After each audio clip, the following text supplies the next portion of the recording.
I installed some new hardware earlier, so I forgot to do that. Welcome.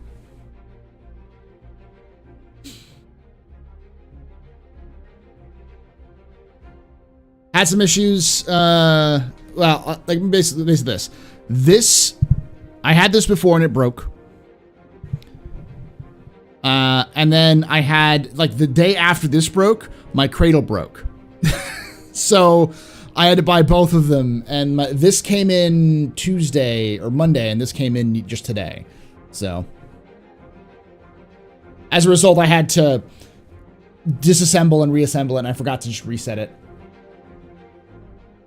All right, welcome everybody. There's no let's start with this. Welcome to the Office Hours. The Office Hours is a live stream where I talk about Star Citizen lore and updates. A lot of people watch this being like, hey, I'm not going to watch the 3 hours of content. You don't have to watch the 3 hours of content. I usually pull out each individual video in terms of its own video and post it up on YouTube after the fact. But if you are a person who enjoys long-form content, this is 2 to 4 hours of content every week. We do this every Thursday. Not every Thursday. We do it Thursdays in general. And with me going back to school, it's going to be, we go back to work really, because my day job as a teacher. It's going to be, it'll try to be more frequent, but we'll see.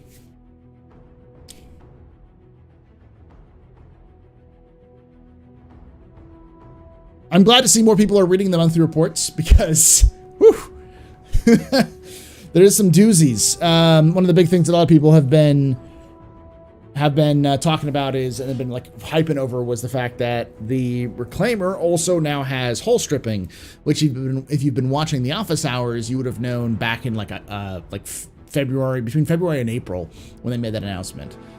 So 3 hours isn't long for me.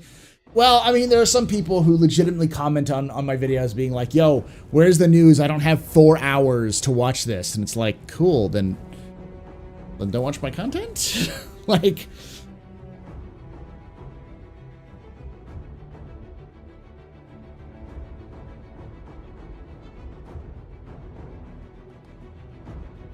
yeah, the last monthly report was fucking dynamite. And this monthly report I expect is very good. We're seeing a lot of ramp up, which is nice.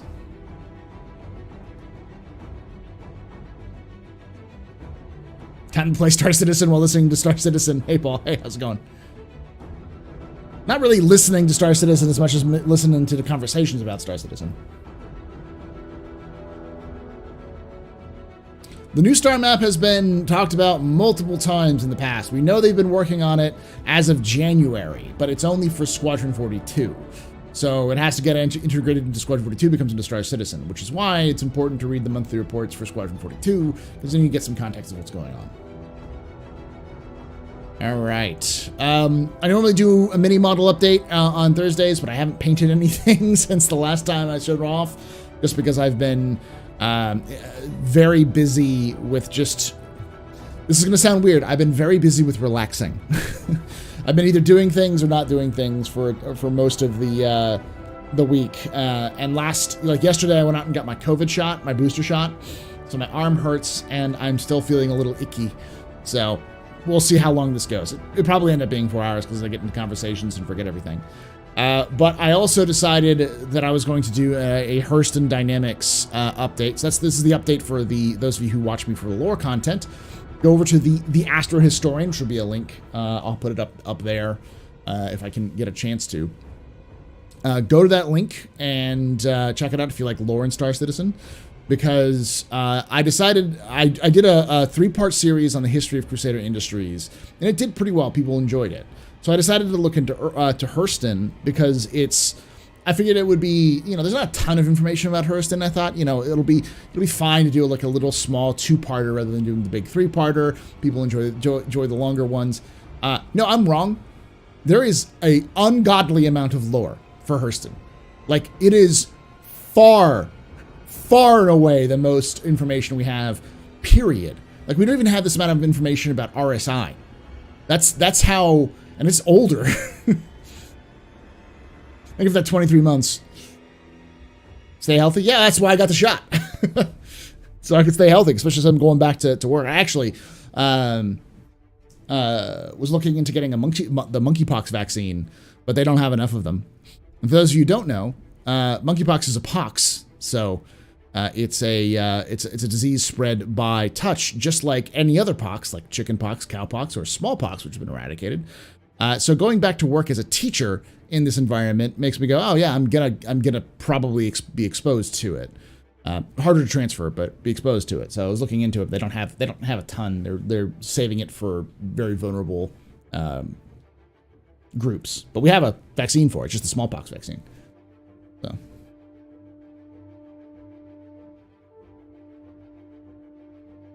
So yeah, that's why I'm trying to keep all that going.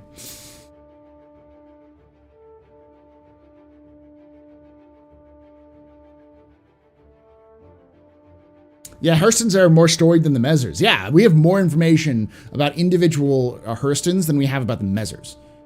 Like, Loreville is legitimately one of the best sources of knowledge for Star Citizen lore that exists, because the Hurstons never shut the fuck up about themselves. How do you feel about this year starting early this year? It starts at the same time every year. It normally starts about this time. But we also finish at about the end of May. So, like, basically my summer is from June to August, second week of August. But then school doesn't actually start for kids for a week after that.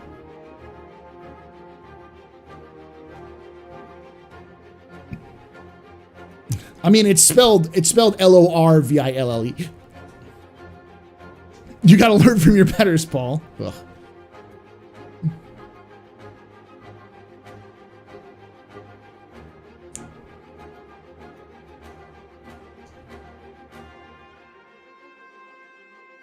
We'll talk a little bit about the ISC stuff, because I fully expect an unhinged community reaction. If not, I will be pleasantly surprised.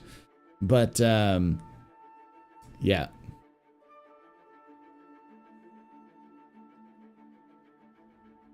I'm outside sanding. Entertain me. Oh, thank you, Diablos.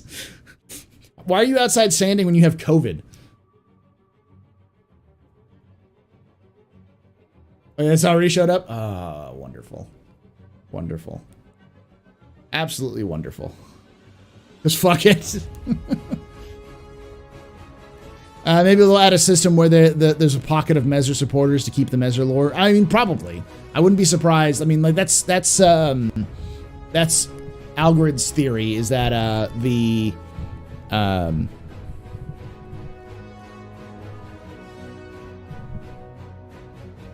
hold on, we gotta fix this. New mic problems.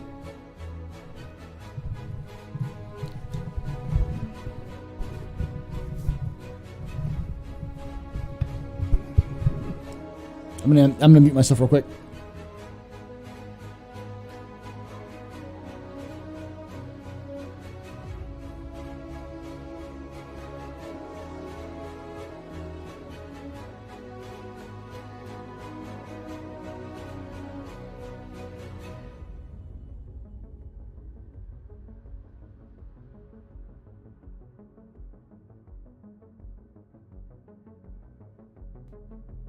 All right. This should be better.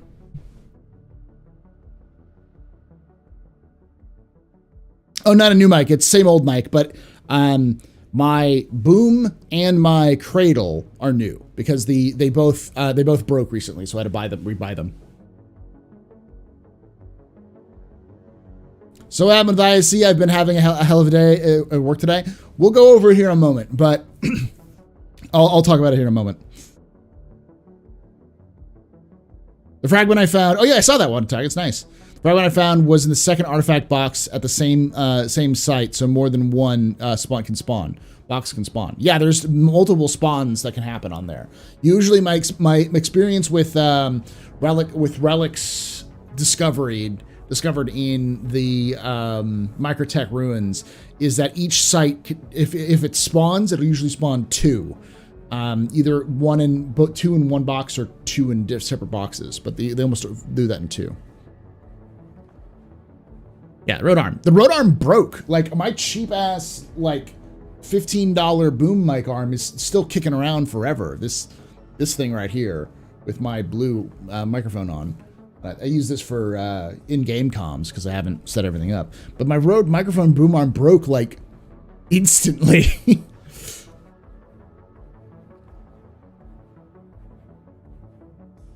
All right, let's talk a little bit about ISC. So, because I'm going to bring this up again, because we're not doing a captain's table this week, because I made the executive decision because I'm too busy. And I also, but I am going to be streaming on Saturday. I'll just be streaming a little bit later, and I'll be hanging out with Smush doing Jump Town, so you can join us for that. But I am going to be doing two capsules tonight. So one is going to be on the 318 updates for the roadmap roundup, and then also the other one is going to be the monthly report. So, are you supposed to buy artifacts at space stations? You can buy artifacts at dumpers depots. Yes. So, the detail with ISC, and I suggest watching it, is that the CIG has listened to me once again, because I realized after the fact, I realized, oh shit, they listened to my suggestion. It probably wasn't just me. It was probably other people as well, because I tend to have ideas that other people have, and I'm sure other people are much more influential than I am. But I said a long time ago that would do really well if the landing zones had like a racetrack. So you could do things like racing with the Cyclones or the Rangers, that kind of stuff. But it's like a in a city, so you have a place to go hang out and drive around in a track. So they've decided they're going to do that, but with carts, and turn all of the convention centers into well, at least one. I think it's at least Orison, the convention center into a kart racing track, when it's not being used for IS or for IAE or Invictus. So yeah, we're getting kart racing. Star Citizen. I love it. I love it. It's not like, I know a lot of people get upset about that, but it's something that they even said in there that it was done in the free time of the developers, and they had some free time. They decided to put it down because it was fun.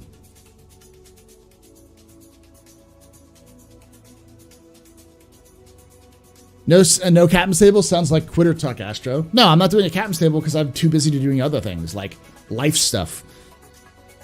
At most, the most I have ever made a month with this whole thing is $2,000, which sounds great, but that's the most. The average is much more around 1,000.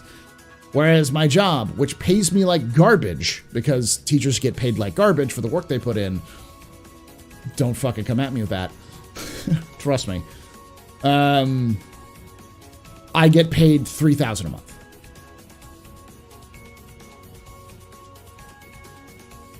So I'm going to prioritize my job over my job hobby.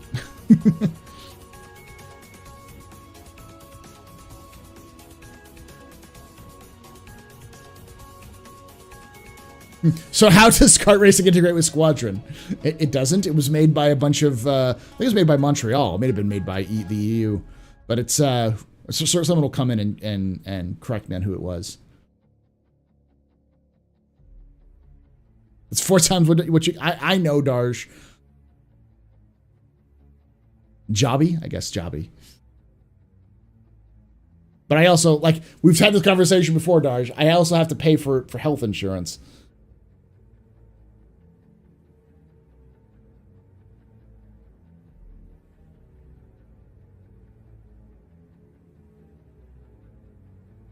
Yeah, I'm not going to go into too much about the teacher thing. It's just that, like, you're required to have a college education. You're required to work your literal ass off. You basically do the job of 4 different people, and you get paid like you're barely, like, the starting teacher pay is usually between 30 and 40,000, which in the United States is nothing.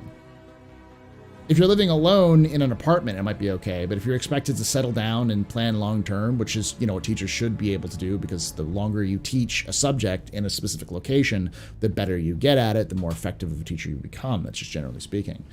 Yeah, that's almost impossible to do with a teacher salary.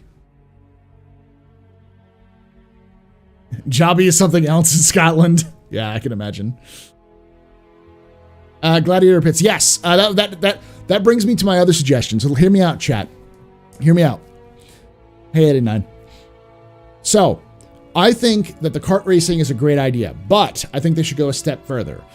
Each location should have a unique thing that it does, and you can rotate them frequently or rotate them based off of patches. Doesn't really matter. But you need a dart, laser tag slash paintball slash laser tag like setup where you go in, you pick up a flag, you take it to the other side, and you score a point.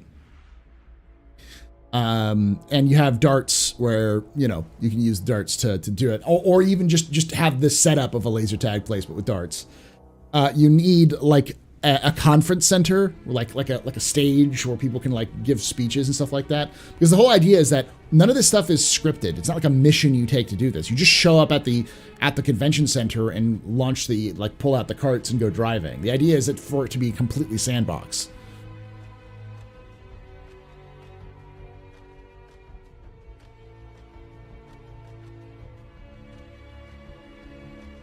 And also you need an arena. You need like chat or Discord was talking about it. Like Lorville needs like a legitimate gladiatorial arena where like it's just when you're in the center, it's the armistice zone is turned off. So people just go ham on each other.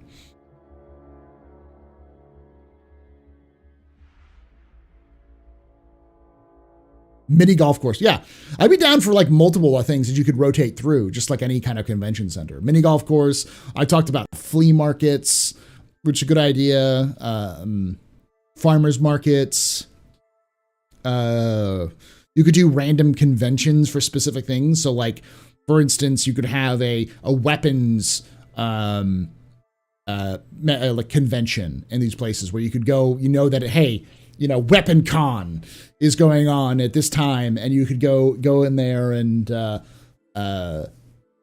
get like weapons from any kind of weapon from anywhere in the verse. So like if you are like just really don't want to have to go looting for all these things, you could buy anything. You've got like Cossack Arms, Klaus and Werner, Bearing, Apocalypse Arms. All of the weapon manufacturers have booths where you can go buy stuff from them. Those sorts of things. And for anyone who hasn't experienced this, if you haven't lived in the Southeast, you don't know what I'm saying. But if you've lived in the Southeast, you know what I mean. The gun and knife shows. They're like county fairs, but for guns and knives, and they're everywhere in the Southeast. Everywhere.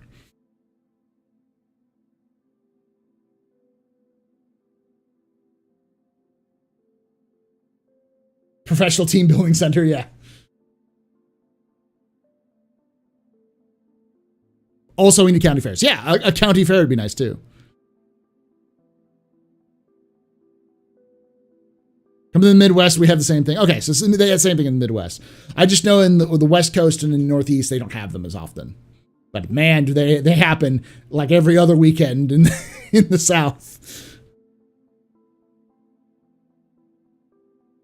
Hey, Warrior. You're going to one tomorrow? Hell yeah, brother.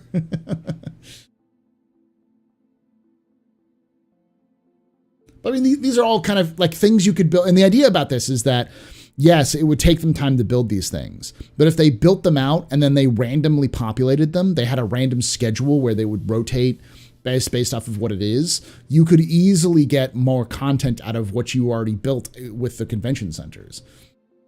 It'll give things to go people there. Like, oh, hey, Big Al's gun and knife show is coming by. on the 13th. It says it here on the we know the 13th of every month, Big Al's Gun and Knife Show shows up in Lorville or ArcCorp or whatever. Just go there, go nuts.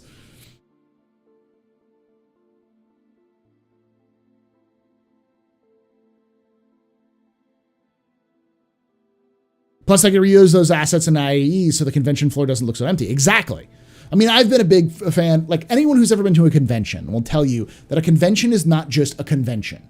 You go to like an auto convention, it's not just cars. There are parts manufacturers. There are, gosh, what are there? There are like add-on people who do like third-party add-ons for various stuff. There are stuff that's tangentially related to cars, like stereo systems and that kind of thing. You've been to a gaming convention, you'll find board games, you'll find like manufacturers for clothing, you'll find manufacturers for like chairs and desks and like computer parts manufacturers, and it's not just developers and indie developers. It's a bunch of different groups. People who raise money, people who do streaming, like streaming companies. So these conventions are usually very diverse, and in my opinion, to take those convention centers and use them for things that you can then turn around and use for IAE or other places as a way to diversify the universe makes sense. If CIG wants to build a living, breathing universe, this is something that you can start building out assets for that you can then populate throughout the universe at whatever the fuck time you want to. And it'll add a little bit element because people will go, someone will say, oh, Big Al's Gun and Knife Shows is scheduled to come by Magnus, Borea. It usually comes by in the 12th of every month.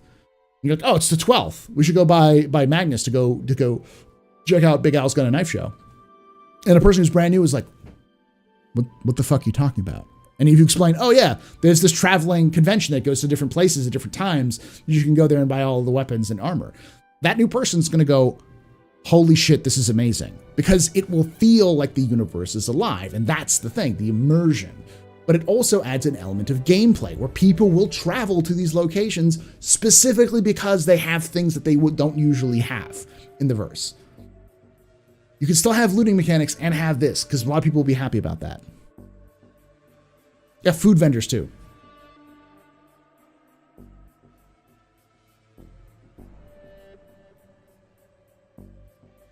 And starcitizen and AstroPub another 10 years development SC. No. This is something that you would do slowly once a quarter with a team of 2 or 3 people. Yeah, no, this is something you do as like a small addition that you add over time. But if you do it every quarter and you add a different venue every time, eventually you'll have a population of venues you can use. What about sweet swag and merch? One of my favorite things about IAE or Invictus is the t-shirt and ball cap merch. Yeah, stuff like that.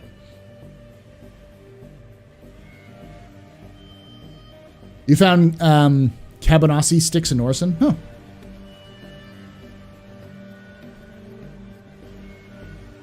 It'll add life and dynamism to the world too. Exactly. AstroPub, I recently got my FFL plus SOT, and my new business is going for our first gun and knife. Our first potential customers tomorrow. Oh, okay. So you're going. This is a work trip. FFL and SOTs. That's kind of expensive, isn't it? Isn't it? Don't you have to pay a lot of money for that? It's the taxes. I know. It's like $1,000, $2,000. I know. Good on you. Is SOT not a federal thing? Is that a state or county thing?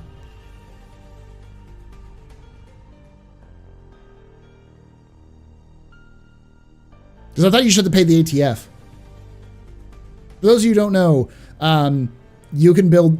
There's no such thing as illegal weapons in the United States. Really, you can build any weapon as long as you pay the taxes. You don't pay Uncle Sam though, you're fucked. They will go full Waco on you, which is the reason why Waco happened in the first place was the ATF thought that that they weren't paying their taxes for building weapons that they're basically illegal weapons. But it's based on scaling number? Oh, okay. Yeah, I thought it was federal. Yeah, they found none. Waco is a poster child of why you don't want to give a lot of police power to any group, because they will use it to do dumb shit and get people killed.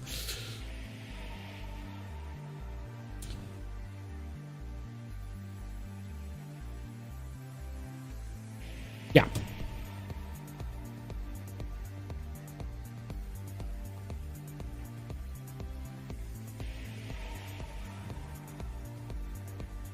Yeah, a lot of people don't know that is that you can basically build any weapon you want as long as you have the schematics for it, as long as you paid the taxes, and you can customize them. It's not that difficult, especially these days with 3D printing. You can 3D print weapons and parts for weapons fairly easily. It's not as rugged, but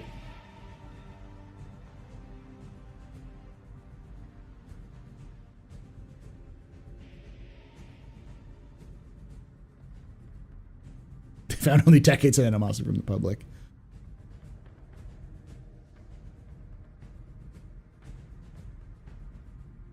All I know is about 15K, but insurance was about 30. Yeah, but it's a good time. It's a good time for that kind of those sorts of businesses, because if you have decent enough gear, you can probably make a lot of that money back fairly quickly. And in this economy, yeah.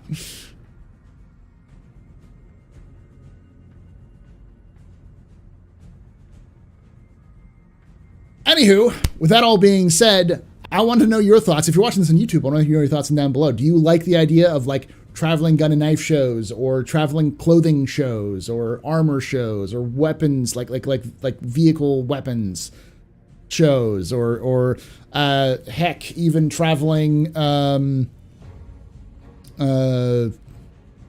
fairs?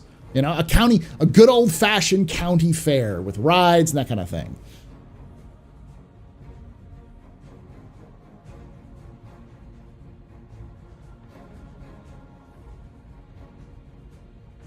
I'd love to see political rallies. That involves a little bit more AI though. Like, the thing is that you need to kind of look within the scope of what CIG can do now to produce that.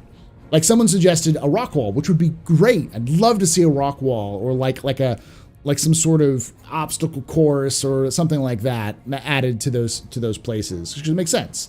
You know, you could add that for like the UE Marine experience, which they do at all these like gaming conventions and stuff like that, for like Marines or the Army comes in and does a bunch of games. It's a recruiting thing. You could definitely see something like that as a segment of a convention. But the problem is we don't have climbing in game yet, so it wouldn't really work.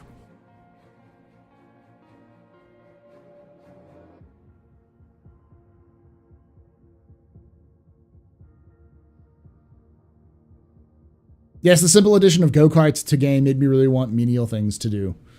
It's not even necessarily like it's menial, but it's more of those things where like while you're in town, you might as well have it. And it can serve a niche for things that you normally have to go looting for. Like if I'm looking for the armor sets that I really like, which is the Imperial colored Castak Arms armor, the Lynx shoulders and pants, and I think it's not the Odyssey, but it's something like that. The medium Castak Arms chest and the medium Castak Arms helmet. That's my look. That's what I love to do, but I can't find it unless I go looting for it. But if there was a special place I could go pick that up, it would make it so that it would be much more popular. People would actually legitimately show up to landing zones if you made those things available.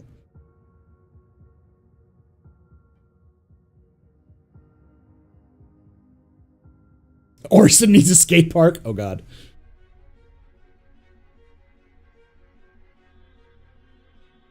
Well, they've also built a firing range for Squadron 42.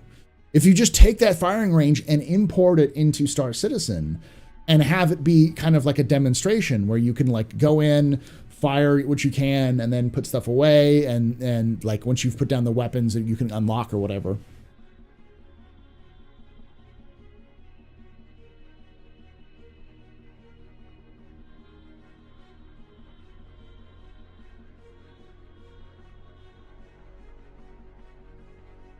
And we need something to do with while our ships loading cargo, yeah.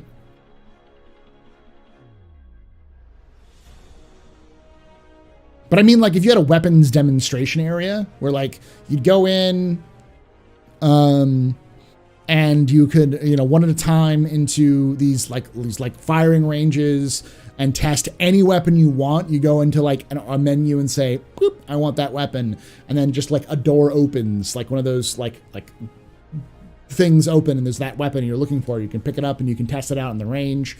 And then you can't leave with that weapon until you put the weapon back to where it was, or you drop the weapon at the very least. And then the doors unlock and you can leave again.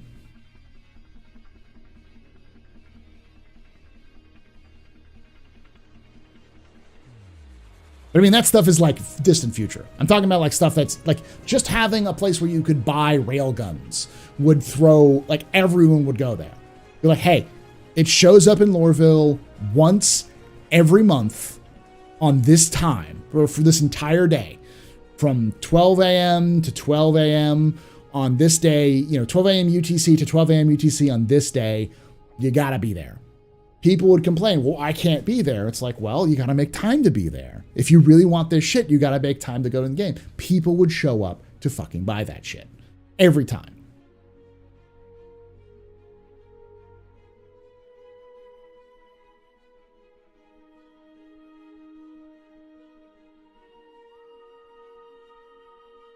That is the problem. It would be Orison wouldn't make sense. But then again, it does make sense for Orison. They're a weapons manufacturer. They would definitely want people to buy weapons. They just wouldn't want locals buying weapons.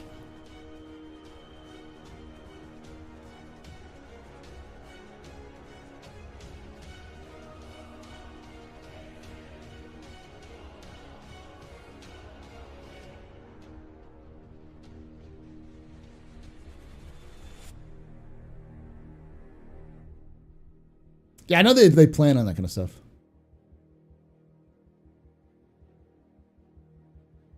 I mean, how cool would it be if the range had competitions and prizes too? I mean, I'd love to see like a grand old fair where you've got like your WoW dart blast pistol, and you got to knock over like specific targets, and you get enough, you get a prize.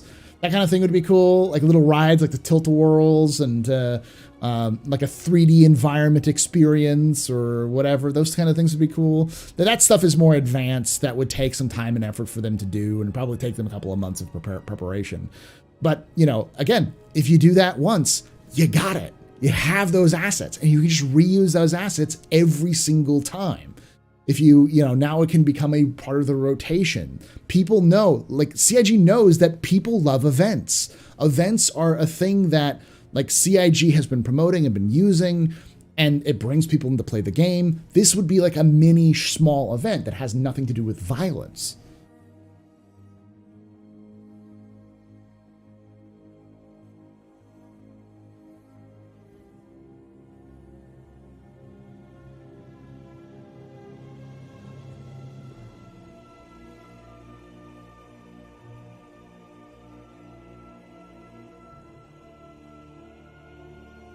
And people want stuff that doesn't have to do with violence. I'm reading chat right now, so I'm going to go through it. All right, y'all. I'm going to be right back. Don't go anywhere. I'm going to get something to drink. And then when I come back, we'll do a little bit of an overview for 3.18. What we know, this is going to be kind of a discussion on the roadmap roundup, and then also stuff we've learned from ISC. And this will be the capsule, which I'll put up on Saturday. And then I'll be doing the extensive, after that we'll do the extensive look at the monthly report. So it's a pretty big week this week. Before we get events, I think they should work out the kinks for bartenders and coffee barista. I mean, they're gonna always have bugs. It makes sense to, you know, I mean, you don't necessarily need to have those working. You just need to have like a small kiosk. Just have a kiosk set in front of the in front of each stall. That's pretty simple, not that difficult.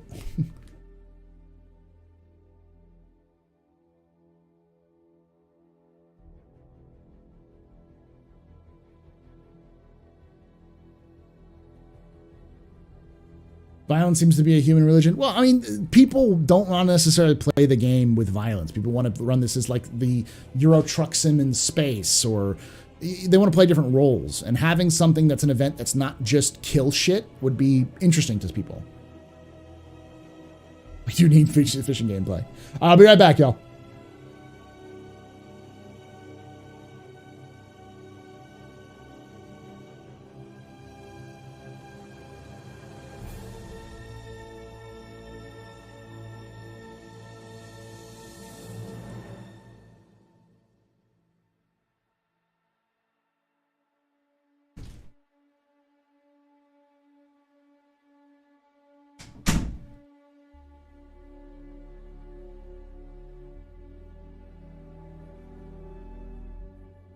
Weapons free, y'all.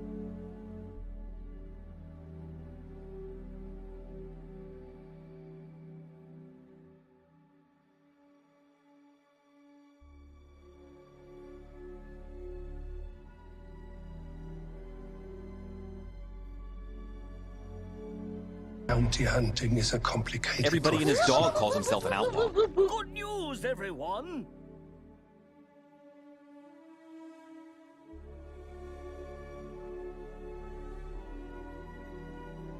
Two words, distress, bacon.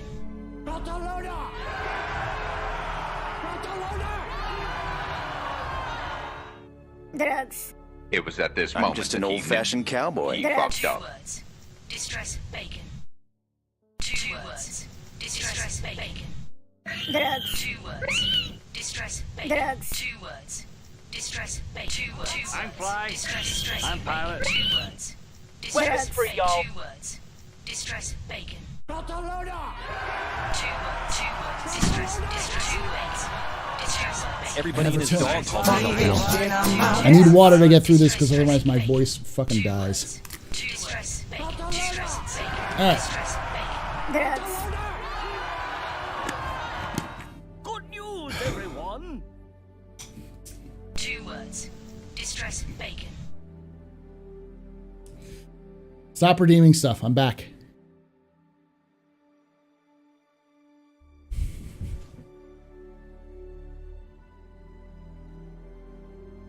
I haven't seen that, no. I've heard that it happens, though. All right. Let's pull up the roadmap roundup. Good news, everyone. Turn off the alerts. All right. All right. Capsule time. For those of you who don't know what a capsule is, this is where I'm going to talk to the camera because this is going to be set aside for YouTube, kind of a short segment after the fact. Then we'll discuss my own thoughts, your thoughts, that kind of stuff on it. So just note that after everything off, we'll get that started. All right.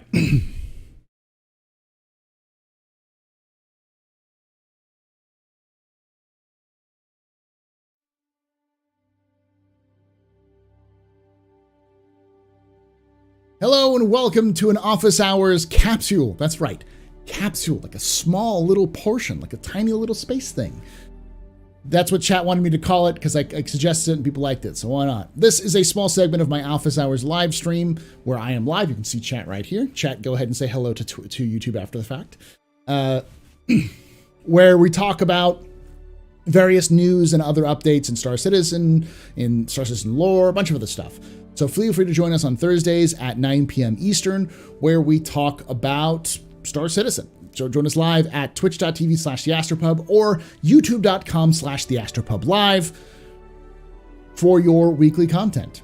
Without any further ado, let's get started with today's topic, which is 3.18. We had a massive roadmap update this week, all about 3.18, but we also had an additional addition at ISE. So we'll kind of cover that whole topic for today. So let's get started with the roadmap roundup, shall we? All right. Roadmap roundup was released on Wednesday, August 3rd. Let me increase the size so you can read it. Happy Wednesday, everyone. Every 2 weeks, we accompany the roadmap update with a brief explanatory note to give the insight into the direction making the decision-making that led to any changes. This is part of an effort to make our communications more transparent, more specific, and more insightful to all of you who help make Star Citizen and Squadron 42 possible. With that said, let's go ahead and dive into this week's Roadmap Roundup. CIG team. Notable changes for August 3rd, 2022. Release View. The following cards have been added to Release View, targeting release with 318. Now, this is important to understand about Release View. Release View is not Progress Tracker. Release View is what CIG is fairly confident that they're going to make it. I couldn't guess you the actual percentage, but my guess is between 60 and 70% is what is their confidence in terms of these things. These are things that are being worked on and are shooting for release in 318, and if they don't make it in 318, they'll likely make it to the next patch, because usually if they don't make them, there's like a bug or there's some other issue that they kind of have to work on a little bit further. Rarely do we see something these days that it's on the release tracker, the release view that just kind of disappears, since they've changed over to this new system. So with that being said, let's take a look at the Daymar crash site, a derelict settlement on Daymar using parts of the Star Runner and 600i, as well as some HABs adapted to the biome to create a point of interest with some type of activity, puzzle, traversal, hostile AI, missions, etc., as well as rewards for completion. So this looks like it's a Daymar version of Ghost Hollow on Microtech, which is fairly cool. It does mean that we're probably going to see the 600i and Star Runner crashes, the wreck sites in 318, for the sounds of things, which is pretty quick turnaround compared to what we've seen. That's pretty big news. Montreal is at it with their cocaine-laced poutine. All right, new rivers in Stanton. Setting up a biome-specific object rule set around bodies of water and distributing those by placing additional rivers and lakes on Microtech and Hurston. So we're getting Hurston and Microtech lakes and rivers, multiples. We saw that with the ISC last week of them talking about it, so obviously they were working on it. That sounds good. Next one is the Sand Cave archetype, establishing a visual language creation pipeline and quality standard for a new Sand Cave archetype. With this release, cave networks using this archetype will be placed throughout the Stanton system. They've said this in the past, that they wanted to expand the caves beyond what we currently have, which they describe as rock caves. They also want to do ice caves, crystal caves, and sand caves. So obviously increasing that to increase the diversity of the types of caves you'll encounter. This is a big one for those my friends who do the racing. Arena Commander Classic Race Mode Overhaul. A complete overhaul of all systems and maps in Arena Commander's Classic Race Mode. Improvements include a complete refactor of the checkpoint and entry and race manager system, improvements to scoring, and a complete rework of all 3 New Horizons Speedway maps, as well as a new map, the Snake Pit. We're going to get the Snake Pit in Arena Commander. That's pretty cool.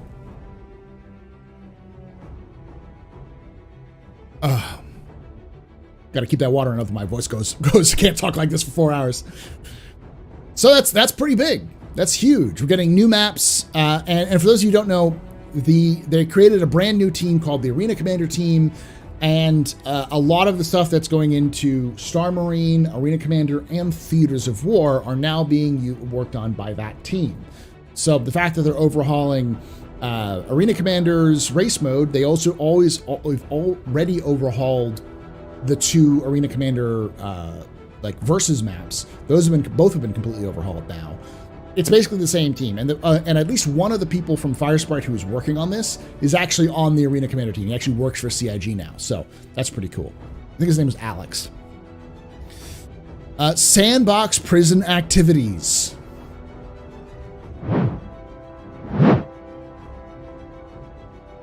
Thank you. The reason why I'm like this is because I am a firm believer. You can let me know in the comments below if you disagree or not. Prison is not a punishment in Star Citizen. You should not be punishing players in Star Citizen for sandbox behavior. And whether you like it or not, criminal activity is sandbox behavior. The issue is when it comes to griefing and trolling and those sorts of things, which you can get into debates about. But prison should also be a consequence for your actions, but it should still be gameplay. Let me know in the comments below if you disagree, all right? I want to hear your own conversations down there. Keep it civil, but let me know.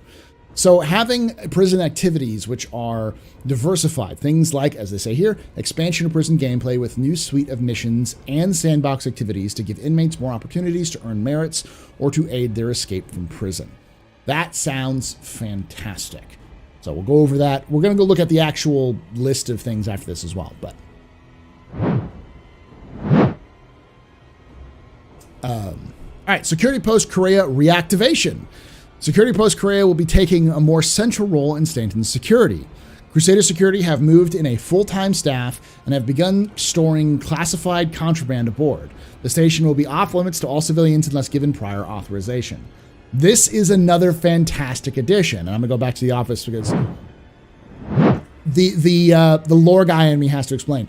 This is likely a direct response to the Siege of Orison.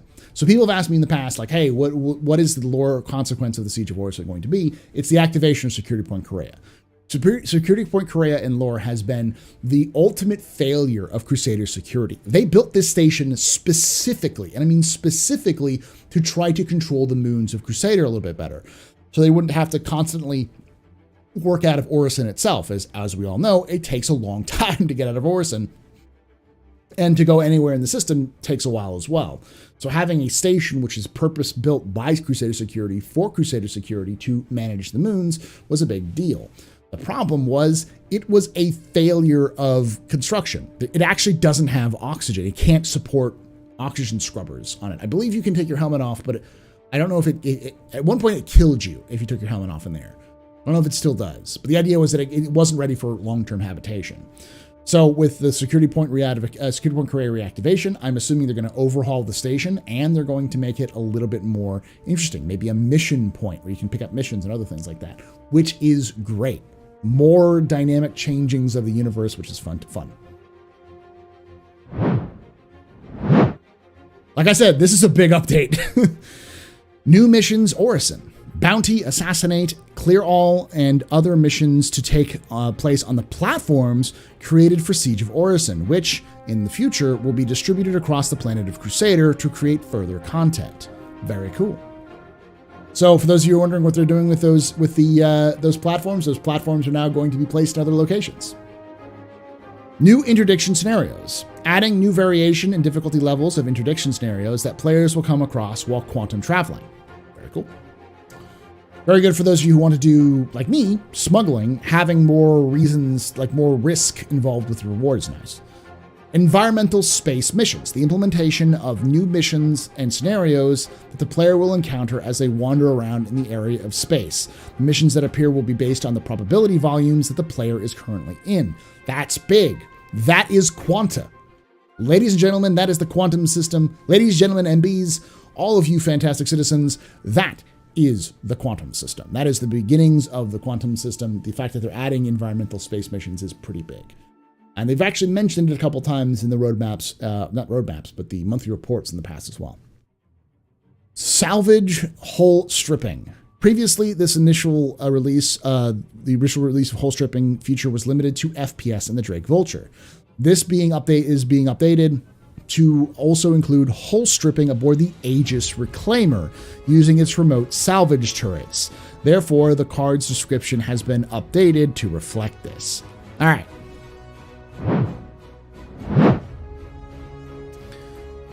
So, what does this mean? It means a lot. There's a lot of stuff in here. The Reclaimer thing is big because the Reclaimer means that we're going to see straight up Reclaimer being used for what is this? It doesn't mean we're going to get the claw, but it does mean that we're going to be able to use the Reclaimer to salvage, which is what we weren't expecting for a while. If you have been watching me, you know that I've mentioned this a couple times because it was mentioned in a couple of roadmap updates. Again, I can do that. Monthly reports back in like April. But so it's not too new, but for a lot of people, they didn't know that this was being tested. So, and it was never confirmed officially if they were going to do it in the initial release. So that's pretty good. All right, so I'm going to go over what 3.18 is currently looking like right now. We have a couple things. The Daymar crash site, which is effectively, we already talked about it, and it's the same description. New Rivers and Stanton is the same thing. So I think these are just the same descriptions, just double checking it. We still have the cargo refactor, which is going to be coming in as well for 3.18. We still have the classic race overhaul with the new maps. We've got sandbox prisons. We've got security point Korea reactivation. We've got the new missions in Orison around the assets they used for Siege of Orison, which is probably those platforms again. New interdiction scenarios, environmental space missions using the probability volumes, hull stripping. We've got at least the Drake Vulture. We've got the Grey Cat salvage tool, and we have persistent entity streaming. That's what we have so far with 3.18. Now, does this mean that all of this is going to make it in 3.18? No. Take your hype thrusters off.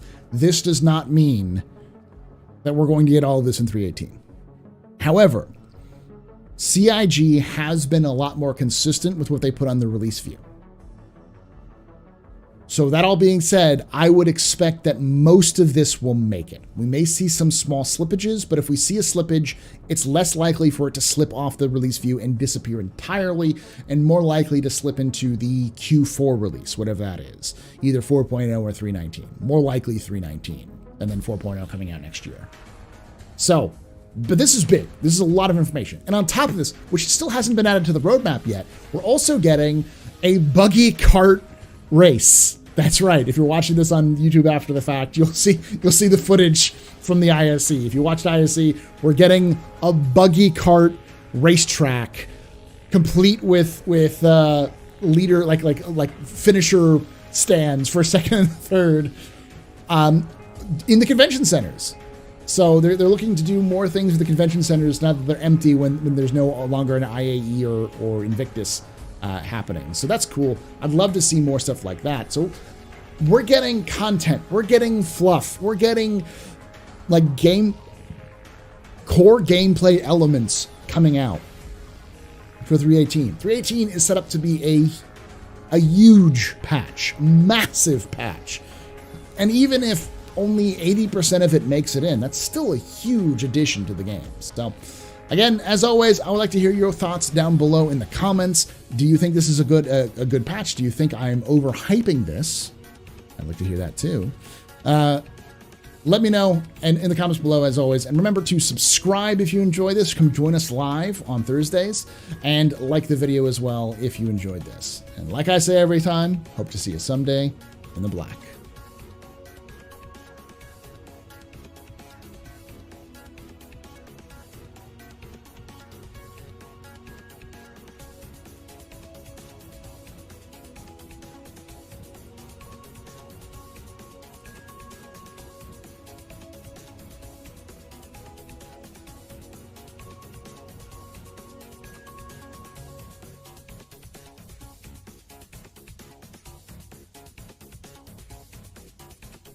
All right, for those who don't know why I do that at the end is because I like to have the music playing in the background for the video. Let me go back and read some of your stuff because I wasn't reading chat, so because I had a lot of people who had questions. Did we get massive rated? No, we didn't get massive rated. Okay, cool. I thought a bunch of people were asking like that. Oh, but DeQ did the Twitch Prime. Thank you so much, Twitch, for that DeQ for that Prime sub.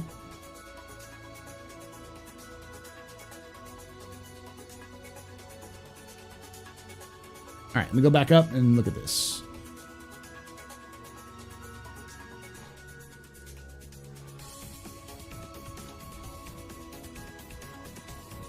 Hey, Kinren.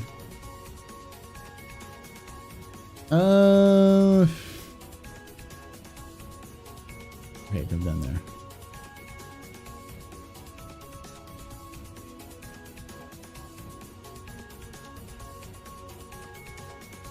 Short. It's 10 minutes long. The tradition of spamming audio bits and Paul's is why it's strong as fuck. You don't.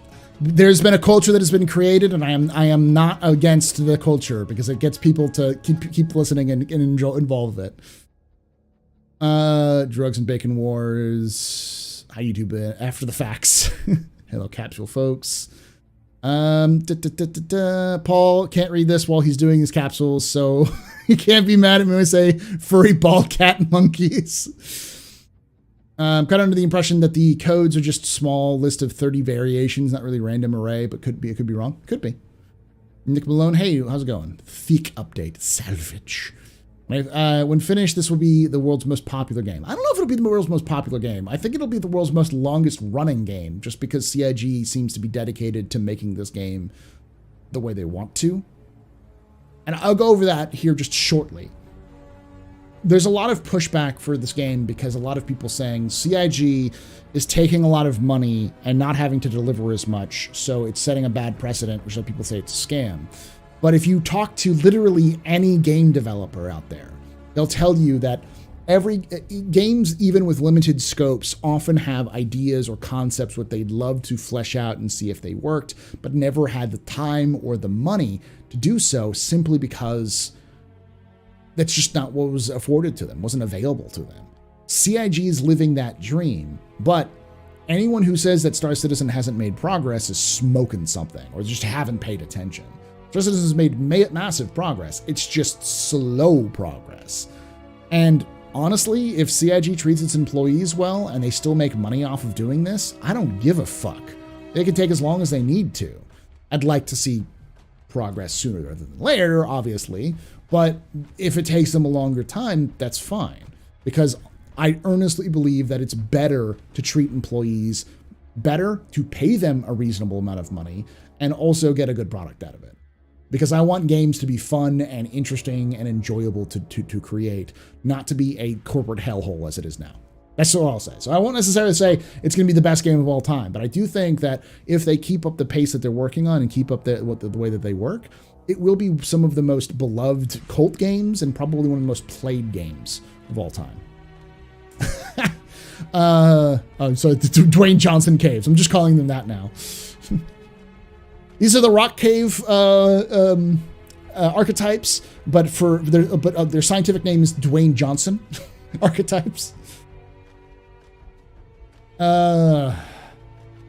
know Montreal well. I mean, they put something in the poutine. 600i gold standard. No, it's not the gold standard edition because you don't need the gold standard for the Rex, because the gold standard is just the interiors. And fun fact, the 600i, or the 600i we have now, is not the first 600 that's existed. There was actually an older version of the 600 which existed. So it would make plenty of sense that the gold standard rework of the interior would also be a, Mark III of the 600. Disclaimer, Hurston Lakes rivers are hazardous to your health to drink and swim in. Yeah. We're going to get an MAA in prison in the ring? I hope so. I mean, my hope with prison missions is suicide squads. You go out into a Valkyrie, an NPC flies you to a location, drops you off, and you have one magazine and one weapon. And your job is to...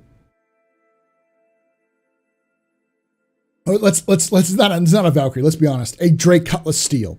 And your job is to take out a bunker with that one magazine and then return. And then and if you try to escape, they'll take you down, kind of thing. But you succeed with that, you get released from prison.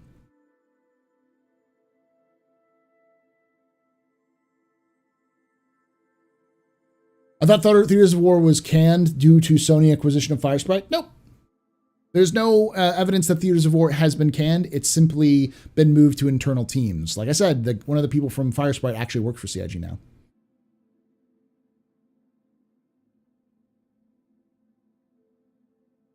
They fixed the AC unit at SPK. Yeah, they finally fixed the SPK, the AC unit. That was the issue. It wasn't. I think it was the carbon scrubbers which were fucked up. Is what it was. We saw the turret of requirement a while ago. We did, yeah, back in like April. But a lot of people didn't know that. Will Savage work with NPC ships? What do you mean? Like, you should be able to strip all ships. Sandbox prisons, soon to include sandbox prison wallets. Boo, you, sir, boo. Filler content? I mean, there's definitely filler content in there. Pico Blue Shell. Oh, love it. I love it. Why, hello there. Hey, Craiklin. We just went over the 318 update. I'm catching up with everyone because I was doing the capsule. 318 can't be overhyped if PES makes it instill. That technology is game changing. It's not game changing, it's game making. Without PES, CIG can't make Star Citizen. They need something like PES to be able to track everything. That's just, there's no ways around it. There are 3 things that this game needs. I guess technically 4, but really 3 things this game needs left to make it the game that they originally planned, which is persistence, PES, server meshing, static meshing, then dynamic meshing, and the dynamic economy. The dynamic equantomy, which is quantum. You know, the dynamic economy which is the quantum system. You need all 3 of those things to make the game that Chris pitched a while ago and that CIG has kind of molded since then. Schmolded.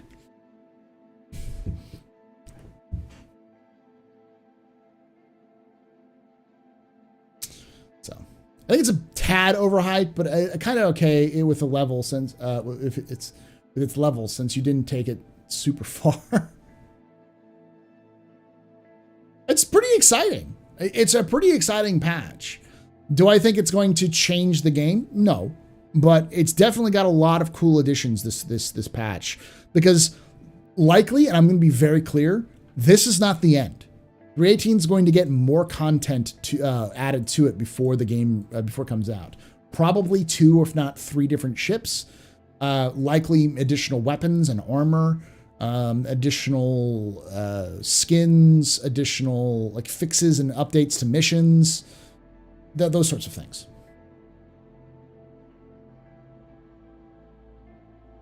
Anything of Gen 12 implementation? Gen 12, we'll look at the monthly report, but Gen 12, last I heard, was set to mostly be completed by 318. But we'll look at the monthly report, which will tell us a little bit more. Dance Dance Paul Revolution.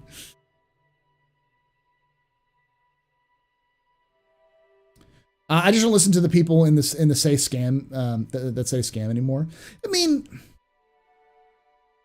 I get why. Like, I've said this before, and I don't know, like, I will say this again. I don't shit on morphologists at all, because morphologist is coming at this from a perspective that's completely different from a typical Star Citizen fan. His perspective is Star Citizen isn't a game until it's a fucking game. And right now, Star Citizen is not a game. It is a collection of features which are becoming a game, and it's one of those early access titles that can give you a lot of time. But most of what we see is placeholder. Most of the missions we're doing currently are placeholder missions until they can develop the dynamic mission system. That doesn't mean that these missions won't eventually be incorporated into the dynamic mission system. They probably are, but this is the first time they've done that. With 2.0, when we went from 2.0 to 3.0, they had to overhaul all of the mission systems again, but these were always supposed to be placeholders. These are not final mission elements. And eventually, by training people on how to build these missions and developing the tools for these missions, they can develop these missions faster, more efficiently, and make them pretty easy. It's like, look at the difference between, it took them a year to do Xenothreat. Xenothreat was supposed to originally come out in 2019, but that didn't happen. So it ended up coming out in like 2020, or no, it was 2018 when the first initial like radio transmission was heard. It was something like that. It's over a year since it was originally pitched before it fully came out. But now they're turning around an event every patch, every quarter. New event drops. We'll get a new event for the 318. I can guarantee you we'll get a new event for 318. I don't have to look at shit and tell you that there's going to be a new event for 318, because it's just what happens every single time. So I get where people are coming from, in that this is not a game yet. There's no full structure to the game. Eventually there will be. And I understand people's perspective on that, which is, call me when this game is more of a game. But like I've said many times, we are rapidly approaching that. This time next year, I can almost guarantee you Star Citizen is going to be a game. Maybe not the game you want it to be, but a game. I want a shooting gallery and a dartboard game. Ooh, I'd love a dartboard game. That gives me poker and jack. Oh, I'd love to see poker and that stuff, yeah. Also, CIG has made progress, but the size of the game is massive, so it seems like they haven't done much. Yeah, that's another way of putting it, yeah. I just wish it could be 17 years younger. I know the feeling. D&D Club in prison? I'd love to see something like that. The development of these last-minute additions is evident of how quickly content can be produced once the focus is on the PU. Not necessarily. I think the development of these last-minute additions are relevant about the tools they currently have in place to produce this content. The thing that's restricting them is not necessarily their focus on Squadron, but their focus on the foundation. They got to get the foundation pillars in before they can really focus on it. There's not a lot of, like I said, there's not a lot of point in developing a mission if you're just going to have to develop a brand new mission, similar type for the dynamic mission system. Hey, Platinum, how you doing? GOW legit intended for the whole elves level to be grander, but cut loads of it. The entire sequence, save for the goal, was kind of slapped together. Yeah. Gulag gameplay. I just want to see people in prisons in stations cleaning them. It'd be kind of funny. Hey, Tyler Brown. Not released. It'll be a slightly reduced sentence. I think doing a Suicide Squad style mission, Dirty Dozen style mission, where you get back in and you fly back to real time, fly back to Orison or to Korea, would actually do pretty well. I think that would take enough time that by the time you got back, your most prison sentences would be up, let alone that. I know it's off topic, but what's CitizenCon? What is CitizenCon? How important is to CIG? So CitizenCon is the yearly convention. It's kind of a celebration of the start of the funding campaign back in 2012. It's on around the same date, which is October 8th or October 5th, one of those times, every year. It's just more of that kind of celebration. And it wasn't really big early on, and then they made it into a big thing, and then recently they've kind of tiered back, partially because of COVID and partially because they got other things they got to do. So it's mostly a sale, but it's also a big showcase of what's being developed for the game. Is 3.18 the new 3.4.0? No, 3.18 is 3.18.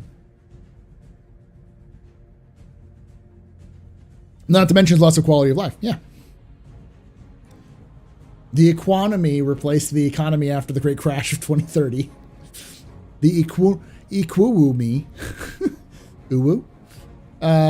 Give it a year and things will be very different with PES and Pyro. Yeah. There's always a bunch of quality of life that isn't mentioned until we get the patch notes. Yeah. Space Tomato has always said, Star Citizen's entering the realm of sneaky updates. Well, they'll add entire mission chains you've never fucking heard about in the patch notes because they didn't bother putting it on there. CitCon is important. Prior to COVID, it was the biggest ceremony to reveal new content. Sort of not anymore. CitCon is always been a love-hate relationship. CitCon is terrible for the fan base. Hot take, it's terrible for the fan base. It's not meant for the fan base. It's meant for the developers. It gives the developers their own little GDC to kind of show off their content, because many of these developers who are presenting would never, ever have forward-facing public relations about their content, ever. The audio guys probably would never in their entire careers be able to sit down with the public and show off the inner workings of their stuff. They maybe, if they're lucky, go to a GDC to make a presentation. But that's it. So CitCon was a way for the developers to kind of show off the progress that's being made and a little celebration for CIG staff. And if you're a member of the community there at CitizenCon, it's fan-fucking-tastic. It's amazing. But none of the stuff that showed off at CitizenCon is stuff that is groundbreaking or stuff that's going to tell you exactly what's happening. Until very recently, it's mostly just been stuff that they plan on doing in the distant future. And it felt a lot more like a waste of everyone's time and money than what it should be, which is a celebration and kind of demonstration of the future. I think next year's CitizenCon, 2023 CitizenCon, will probably be a little bit better. Tech demo? I wouldn't say Star Citizen is a tech demo. It's in this weird, awkward position where it's still an alpha, but it's not a full game. I would say it's like a very, very early access game. Most early access games are a little bit more complete than Star Citizen, but it's close to there. Because a tech demo, the problem about a tech demo is a tech demo shows off what you can do. Like 2.0 was like a tech demo, where you have a certain aspects of a pitch of what you can see this game would become.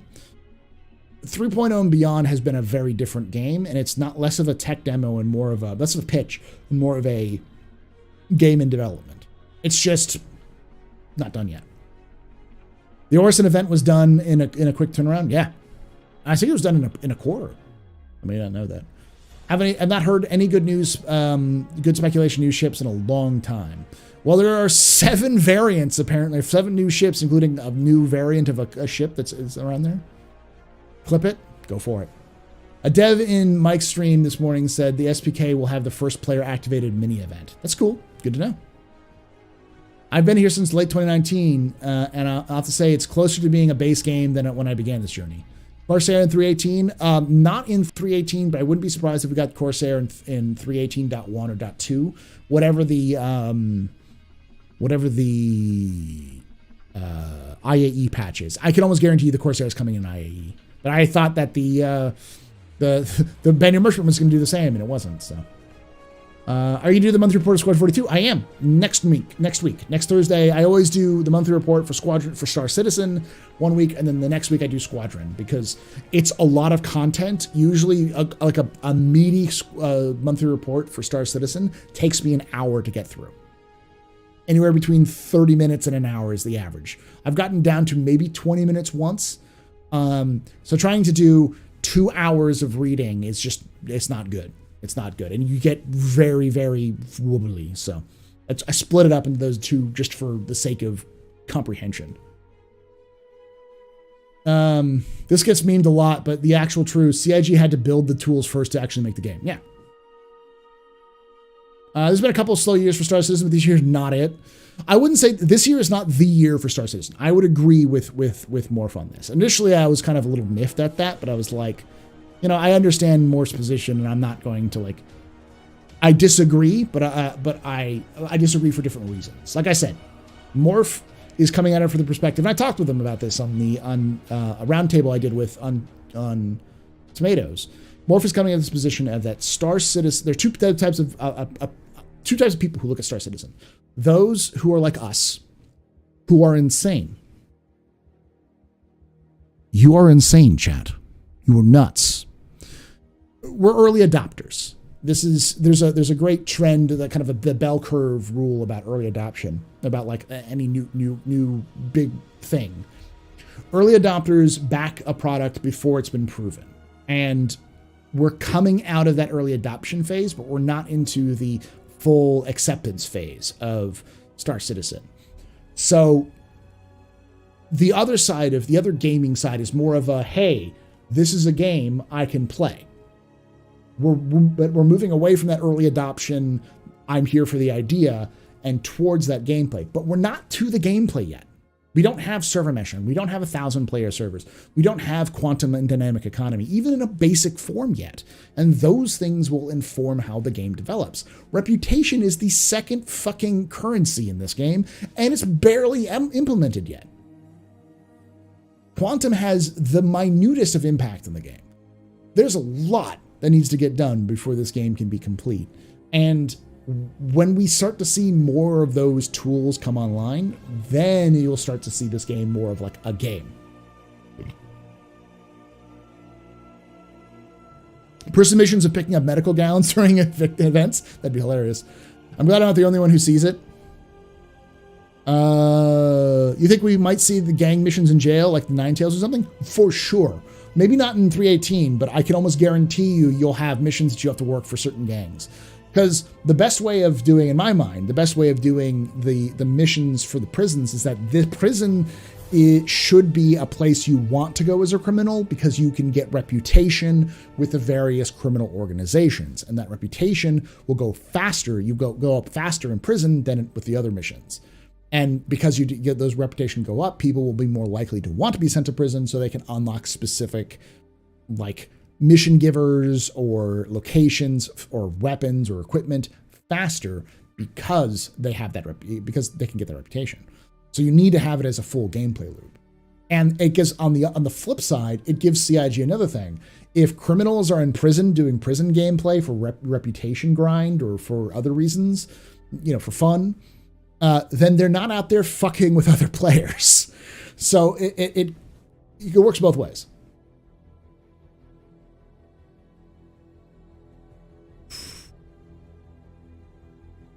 I'm glad CIG finally figured out how to underpromise and overdeliver. Yeah. That's what the change in the roadmap was.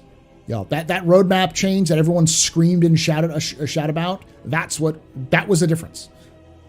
I had no problem with that. I think most people didn't have a problem with that. I think a lot of people had a problem with the tone. My biggest problem with that announcement was the onus being put onto the fans and not put onto CIG's unwillingness to cut when they should. Cutting sooner when they knew something wasn't coming in. Because it was obvious that CIG would know something isn't coming in, but still leave it on there because they thought maybe, hopefully, or they were just reluctant to cut it because they knew there was going to be a backlash. So it was definitely an onus on CIG's fault as well. But the fact that they broke that bone and then reset it, it works. It was the best decision that they've made with community management in a long time. The lore post this Tuesday was pretty good. I haven't read it. I do want to read it. I'm going to read it because I'm going to do... Okay, so I'm going to go over this real quickly, y'all. My lore videos, youtube.com/TheAstroHistorian. Water, because my voice is going.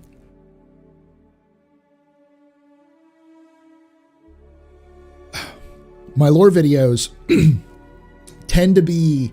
Each page is about 2 minutes. So one page of writing is about 2 minutes of screen time, give or take. I decided I was going to do another multi-part series on the Hurstons and Hurston dynamics, the history from the very beginning to today. I'm on page 4, and I haven't even finished the first Hurston CEO. There is almost an equal amount of lore for every single Hurston. There are 13 Hurstons.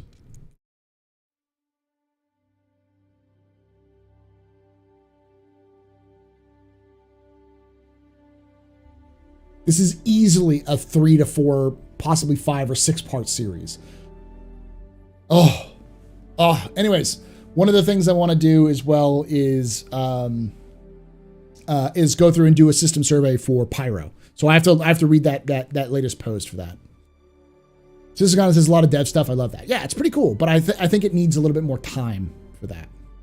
Any news on what's going on with Squadron 42? They released a monthly report. We'll be covering that next week, but you can check it out. If you are subscribed to the newsletter, they send it to your email every week or every month. Last I heard, there's a lot of polishing going on, a lot of finalization going on. So good news, probably close. My guess, and this is a back of the napkin, pull out of my ass because I don't know shit in the grand scheme of things.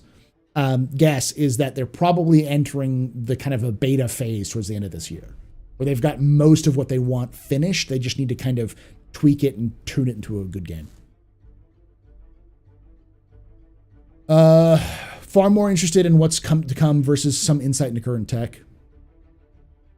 It's like Minecraft Alpha. Yeah, it's a good way of putting it.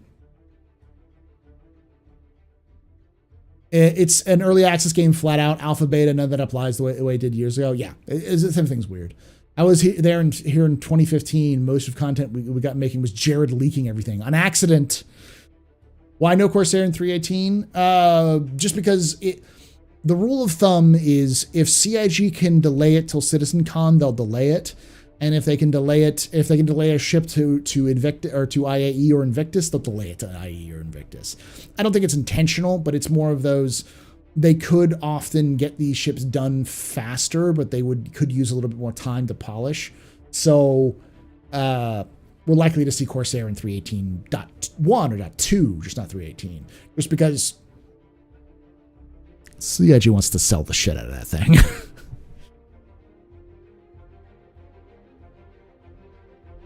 The new variant will be a 300i broadcaster. I saw it in a dream. What's your source? I made it the fuck up.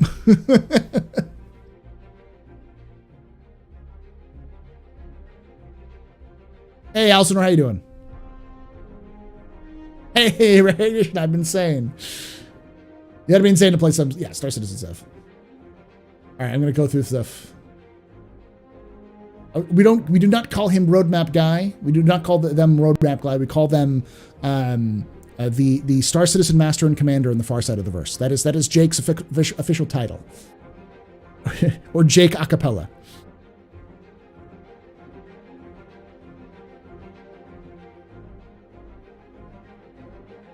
Boy, when did this start? An hour and 20 minutes ago, Joseph. We do this every Saturday at the same time, 9 p.m. 9 p.m. Eastern. Every Saturday. Every Thursday. So, mark it in your calendar. That Pyro post is very interesting nugget of information. I'll have to take a look at it. The AstroPub's The Hurston's the miniseries. Yeah, I'm going to go straight up freaking Ken Burns miniseries, epic levels. I know we all appreciate you do these. Thank you. Thank you, Space Jesus. Let me turn on the annoying stuff again. Typical marketing. I morphed from being Joseph Sam on YouTube to Dark Spike. Okay. I'm catching up because I did a capsule earlier, so I'm catching up on chat. Especially with Vulcan, I'm excited to see Squadron 42 on Steam Deck. That'd be interesting, yeah. You think we'll see the whole scene 318 at least? Possibly. The new ship variant is 825A.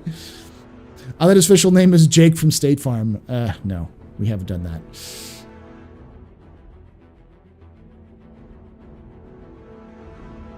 The meme legend, acapella. Jake the meme. I think Jake the meme would work. Jake is very fond of memeing.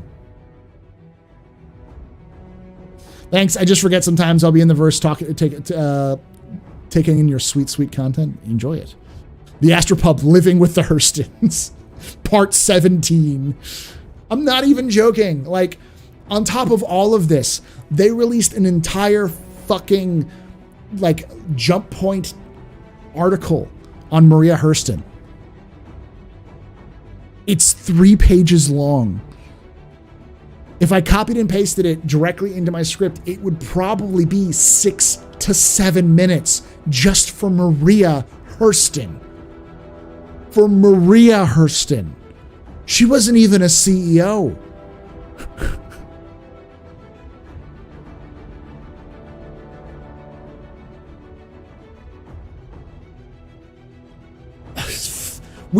It's so nuts. We have more lore for Hurston than we have for the Mezzers. We have more lore for Hurston than we have for RSI.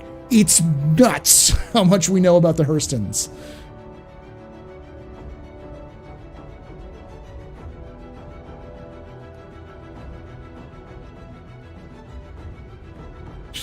I am super happy for the kart racing track. But we were talking about this earlier. I am totally down for anything. We were talking about this in chat. I want a gun and knife show. A traveling gun and knife show, which will show up at a convention center every specific time. And you can get every bit of FPS armor and every bit of FPS weapons that exists in the game at that gun and knife show.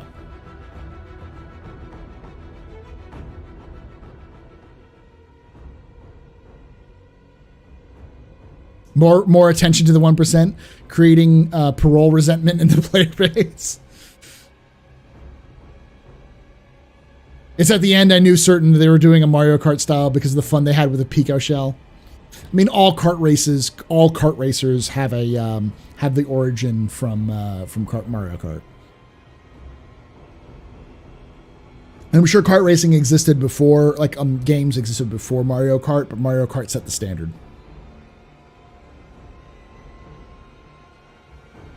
Will you be in a robe drinking whiskey discussing the Hurston night on Hurston Imperial Theater? No. You could have a mission at the show to be a Castak Arms sales rep.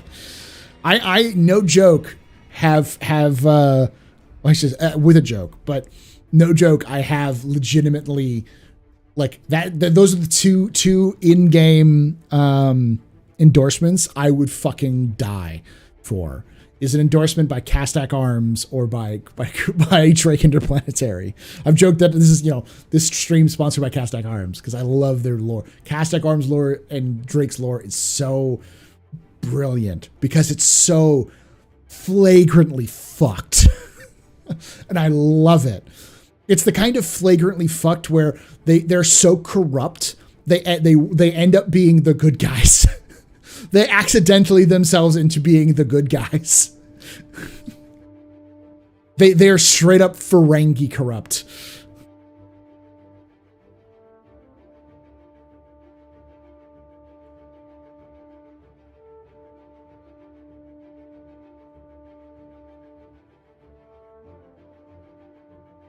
Special edition AstroPub armor from Castak. I saw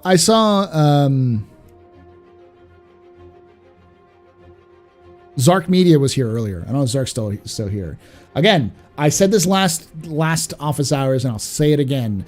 Y'all are sleeping on Zark Media. Stop sleeping on Zark Media.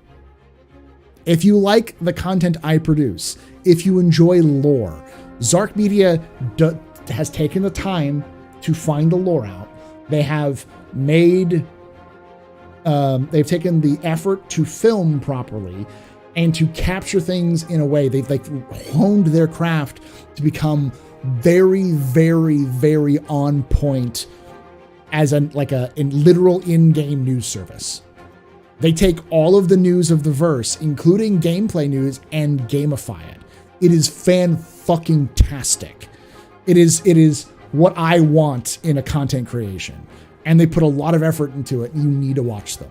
The last couple of updates have gotten they've done a lot better in terms of the algorithm, so fucking watch them. I need to put a link for Zark Media as well. Most people know them through Reddit because they post a lot about it on Reddit, but they have it on YouTube, which they do full episodes. So the siege bit was great, yeah. I love the bit where they were they were at Grimhex talking to people and everyone was like, "Who the fuck? No, there's no Ninetales here." And the reporter is like, "There's definitely Ninetales activity here, and they're here to kill you all." And then you hear this, "You what, mate?" in the background. He's like, "Please don't cut my balls off," and try to escape. Zark Media at ZARK Media. All right, I'll give you a link.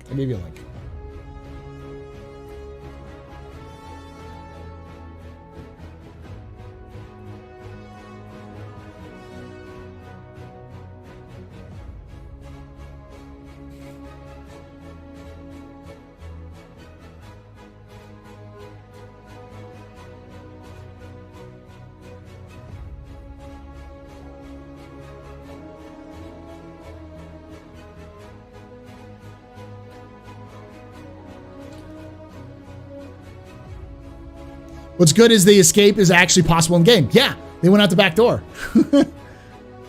There's the link. Here, we'll do this again because they also released a new video recently, 3 days ago, about crime. So let me turn off the music. I'll show you why you shouldn't be sleeping on them. Watching Hubway Velocity, quick stories from around the galaxy. We have arrived in Hurston, and let me tell you, the atmosphere here is, for lack of a better word, unreal. So far, we've seen chaos and death, and several people who'd not yet been imprinted, or for different reasons didn't want to, have perished. Residents out on the affected platforms who got killed and cloned have, after a vicious cycle of violence, desperation, and death, eventually not been able to get cloned again after several attempts to reclaim their belongings have gone horribly wrong. Thrown into this mix, we see groups of Orisonians walking around the other platforms, partying, shopping, and living life to its fullest. It's surreal and utterly gut-wrenching to watch as their neighbors fill up the local hospital and morgue. Simultaneously, the advocacy has found several drug labs around the Stanton system and will try to get the contraband into safe hands. Is the attack on Orison just a smokescreen for the bigger plan? Only time will tell. The advocacy are nonetheless overwhelmed by the rising criminal activity in Stanton. I'm not mad that I have to read 3 pages in Forerunners Execute. I'm mad that I have to translate 3 pages into lore, which is going to ending up being 6 to 8 minutes of footage, which I'm going to have to edit and do the whole thing of. And that's nuts. On top of I'm already at 8 minutes. I have an 8-minute video and I haven't finished the fucking first Hurston. There are 13 Hurstons. It's fuck. It's a lot of editing. It's a lot of recording, a lot of editing. It's easily at least 2 hours video, which is a lot of effort. Anyways, and has approached the UEE Navy for help. The Navy have dispatched the Pathfinders Division to help the advocacy regain control of Inspiration Park in Orison. This is all taking place in the midst of economic chaos, where some private actors have seen their accounts wiped, while others have had an unexpected influx of millions of credits, straining dealerships. Paul, there's 14 Hurstons. You missed Algrid. Yes. And shops all over the UEE. However, the United Earth Bank has gone on record promising reimbursement for lost credits, and will push out a rebalancing update to your Mobiglass later this week. The attack on Orison shows no sign of slowing down, and tomorrow, or later this week, we will have a Crusader spokesperson with us to give us the company's official standpoint on the attack. In the meantime, you can use MoTrader and send your desired amount to add hub aid. The money will be used to properly equip soldiers and rebuild for civilians who've lost everything during this past week of chaos. From Cloud View Center Orison, I'm Oliver Zark, and you are wiser than yesterday. Be safe. Fantastic. That's absolutely perfect. It was only a 2-minute update, but like the last video before that was like 8 minutes and something long. So those kind of things are cool. Honestly, Zark, if you're still watching, TikTok is where it's at.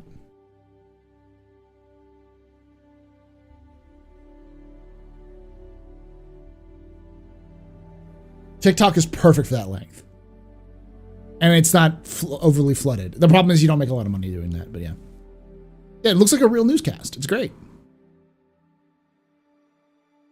I know, gross. People don't like TikTok, especially us old fogies who've been around. But as a content creator, let me explain the harsh realities of content creation. You cannot make content on one platform anymore. Those days are long gone. Look at Captain Burks. Captain Burks is a great example. Captain Burks has been doing Star Citizen for a long time. He is arguably the #1 consistent Star Citizen streamer in the game right now. He has, on average, over 500 viewers when he plays Star Citizen on Twitch. Guess what? He has a YouTube, and he actively updates his YouTube. Why? Because he understands that you cannot put all your eggs in one basket. Because all it takes is Twitch to do one stupid thing, and you're done. So having multiple avenues of content creation is important. And each content creation will cross-pollinate. People watch my Twitch because they like my lore content. People like my lore content, or found my lore content because they watch Twitch. And so it takes a little bit longer to grow when you do stuff like that, but having a good platform helps with that. I'll read down the damn clock app if Zark was on it. Yeah. Whatever, I'm sticking to GeoCities. I remember Google Video. Yeah. I get it, and I hate it. Yeah. Brooks is good people. To each their own, but Brooks is people. Good people.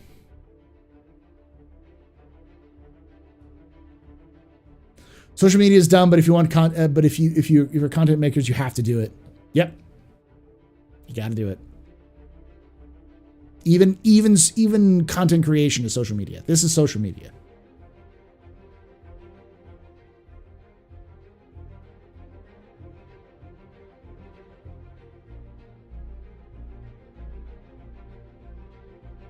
Juno email. Keep with the new or die out. To a degree. It's more that you never put all your eggs in one basket. Be flexible and mobile and do other things.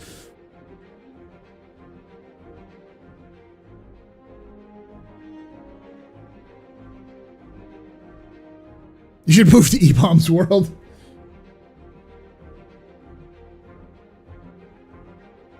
That's true, X. You haven't seen me in months. I need to be more active with y'all, and I'll be more active this fall. It's been off. It's basically been I've been head down trying to get my stuff sorted. Hey, Al. By the way, I'm going to announce this. You will see it soon. Not soon. You'll see it in months. But I've contacted an artist, a Star Citizen artist, not a artist who works for Star Citizen, but an artist who's a fan of Star Citizen. And I asked them if they'd be willing to do some merch for Lore Citizen. And it involves you, Al. I'll have to talk with you off stream. But there's going to be Lore Citizen merch with Al as the main focus. It'll be a nice gift for you as well.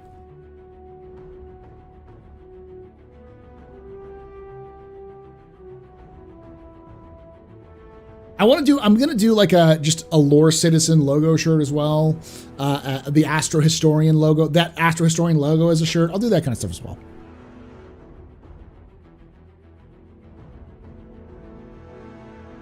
I mean, in the Star Citizen universe, social media would be harder due to the hurdles of propagating media from Star System to Star System. It'd be harder, but local social media would still exist. And having the framework be like around the entire galaxy would make sense. Weird Al Hurston. Have you seen my shirt with Old Man Hurston? Is that the one with the Photoshop version? I haven't seen it. No, X.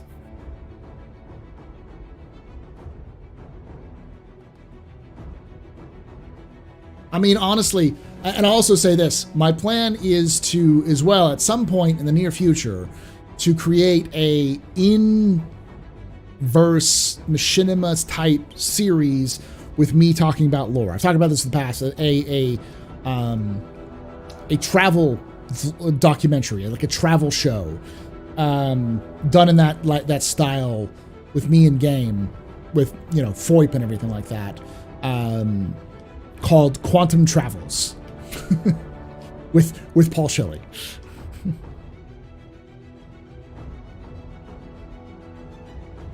It was very good. Nice. Yeah, I've seen that one, yeah.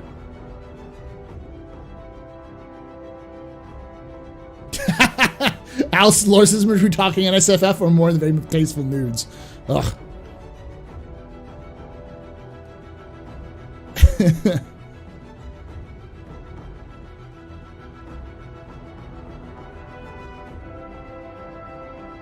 Thank you, Red Baron. I just like that kind of thing sounds cool to me, and I feel like if I could get that done, it would be more of a something that you'd see in the verse that people would enjoy. The problem is that it takes a lot more effort and time to produce than just what I'm doing now. Quantum Travels makes sense because the abbreviation for it would be the QT. Watch Quantum Travels to get the QT.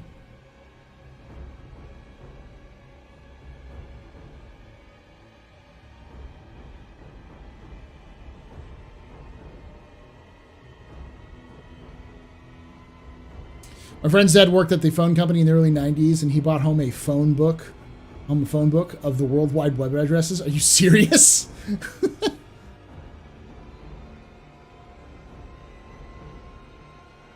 We mooted the idea of Lore Citizen being academics discussing papers. Very briefly mooted the idea. Yeah, we definitely had the idea out there of us being more in fiction. So, what's the summarized story of humanity's first quantum jump? You want the first quantum jump or the first successful quantum jump? Oh no, the first quantum jump, not the first jump point. There's no story about the first quantum jump. We don't know what happened with the first quantum jump. There is no lore behind it. All we know is that the quantum travel was created and it happened. But it would make more sense if we knew who the pilot of the first quantum capable ship would be, though.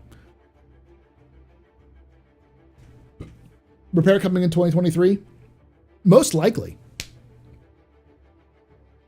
Based off of what they've been looking at. I wouldn't bank on it, but by the end of 2023, probably. The truth is I spotted Execute before I spotted the shirt. Oh yeah, y'all went to the pub citizen. I forgot about that. Hey guys, what did you miss? Everything. You missed 2 hours of content there, Red. But yeah, X, reach out. I can actually do stuff on Saturday morning if you need to do stuff on Saturday morning or Sunday.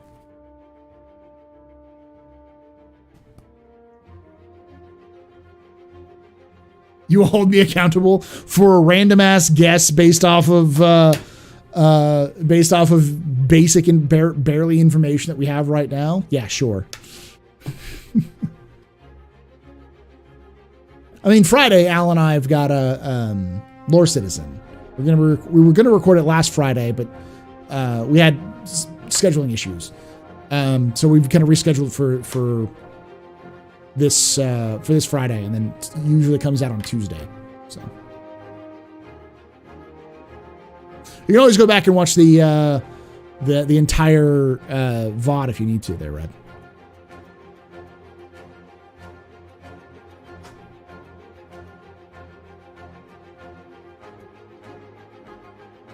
Wasn't the female pilot leader of the squadron the first QT pilot? No, you're getting close. She's the first pilot, first person to QT to Jupiter. QT past Jupiter. Sal Moreno?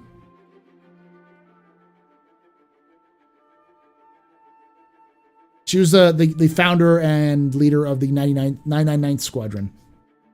Also the first person to successfully pilot a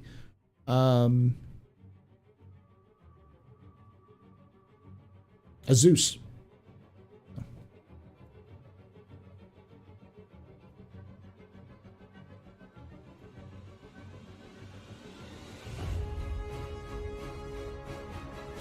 What are your thoughts? 2 years for the Vulcan? Probably 2 years for the Vulcan. The issue with the Vulcan is more, it has to do with drone gameplay, which we have seen no evidence of them being tested yet. So that sounds good there, Red. That's why I do these longer ones. I do swear a little bit, so. I thought the first person QT blew up. There's no evidence of that. The first person to QT the Zeus blew up.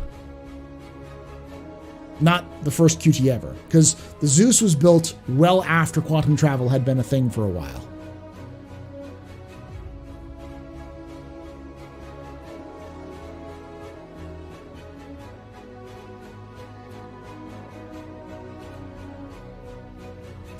So, for those of you who don't know about the repair drones, I've heard this before. They did have drones that would repair your ship, that would fly around your ship when we had Astro refueling stations. The reason why we haven't seen those is because those weren't actually drones. Those were assets from the Squadron 42 announcement video. If you look at them closely, those are camera drones that they added particle effects to make them look like they would be repair drones. That's not what drone gameplay is going to be. And that was back in 2.0 days. So the actual drone gameplay hasn't been even started yet. Vulcan also needs a major overhaul. The 12 SCU has kind of hampers the carrying any amount of ammo, fuel, or supplies for repairs. We'll see.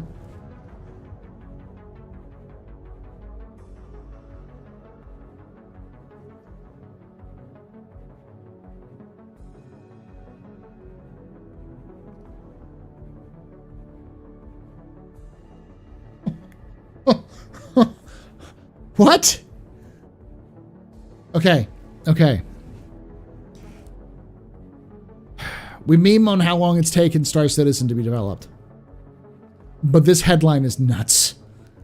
Beyond Good and Evil 2 has finally found its lead writer 6 years after being announced.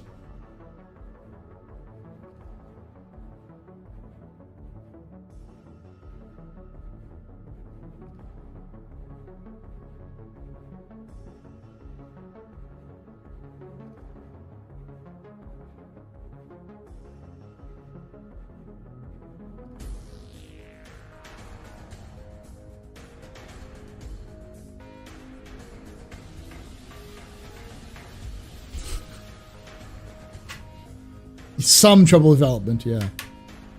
Did they have a trailer? Having a trailer doesn't mean you have a story. Paul, I'd love to hear about the first failed and first successful hyper jump. The first failed, you mean jump point travel? I could give you the basics, which is the first successful jump point travel was by accident, and it was the Goodman.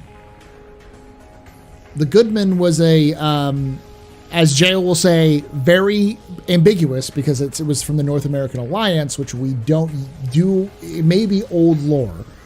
The North American Alliance may have been completely retconned, but it was a North American Alliance ship that was flying to a station in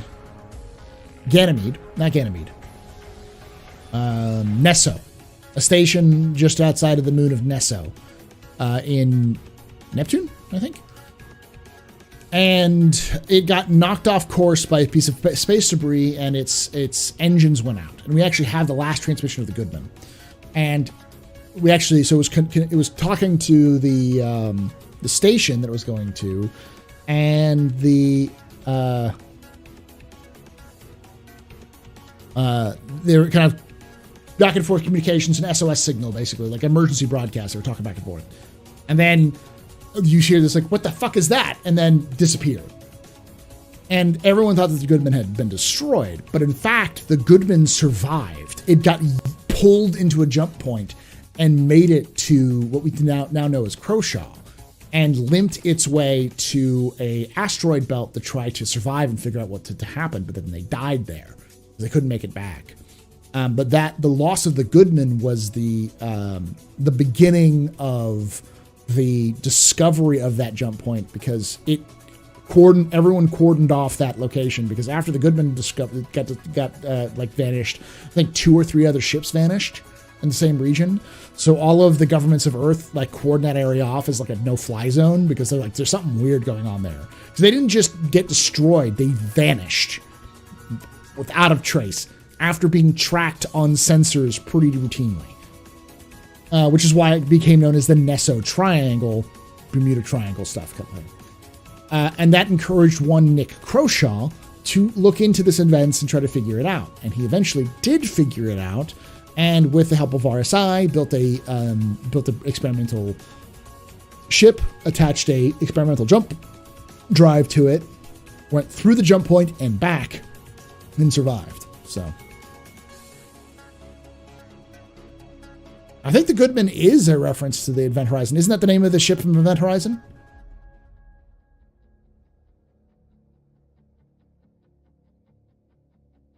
It was the quintessential space hulk. Yes. And for Star Citizen, yeah.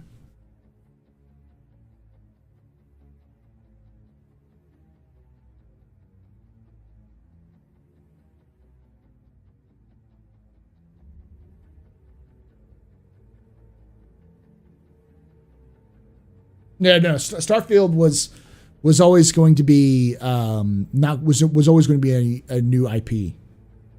Hey, Axis again. Is Star Atlas still going? I'm sure.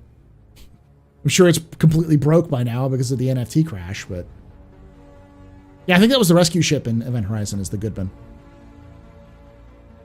No, that was Lewis and Clark. It was called the Lewis and Clark was the name of that, but it could be. Yeah, the good man. But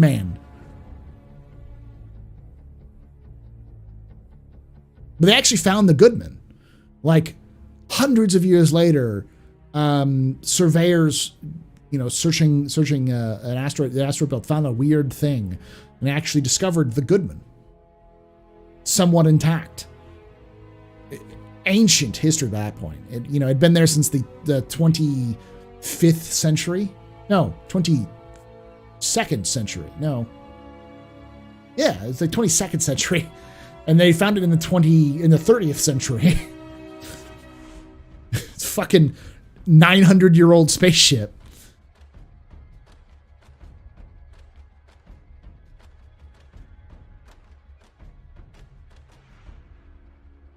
Now I want to name my Cuddy Red the Lewis and Clark.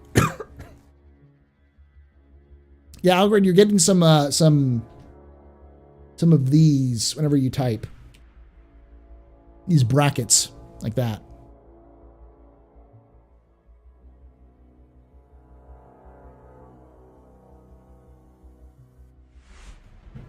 But yeah, in terms of like the vibes of Event Horizon, where they find a dead ship in the middle of space.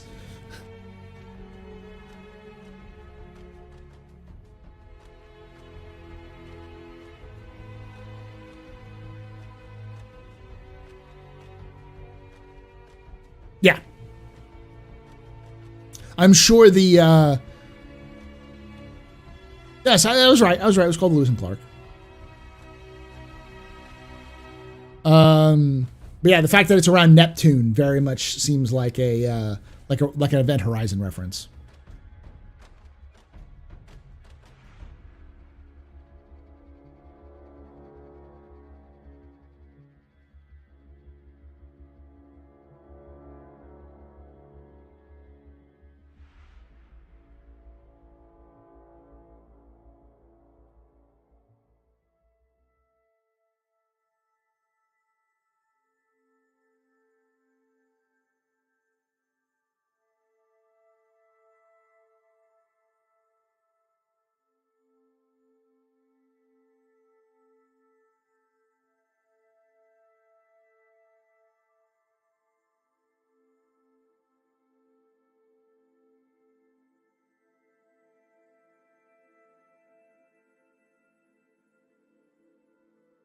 It may be a macro because I have made it on spam for my older vids.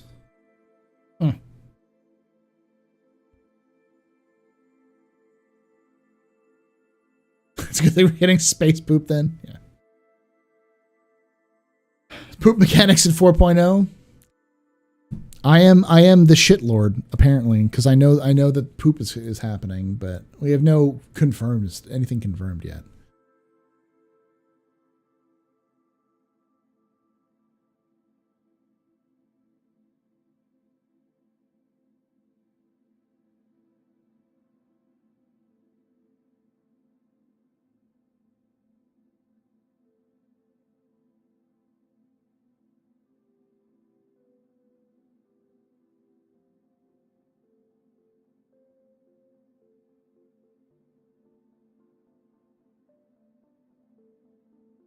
I wonder when 318 Evocati will start. Probably, my guess is the end of August. We'll probably see it in Evocati in about 2 to 3 weeks. And then we'll see it in Evocati from August through September. And then we'll see it Wave 1 PTU around CitizenCon. And then it will go into final release sometime at the end of October, early November. And then we'll have it for a week, and then they'll do 318.2 or 318.1.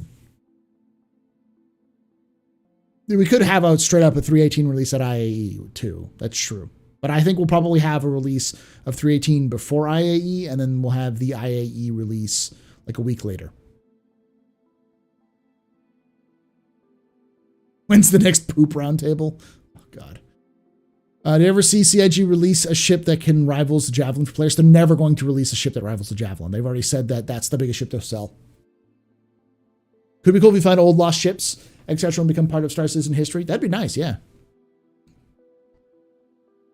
It stops, disconnects, and decline all invites. Oh, the brackets, yeah.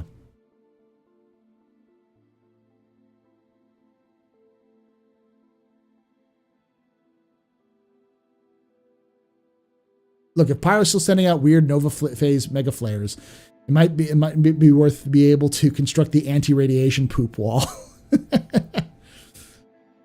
IAE is the first week of November.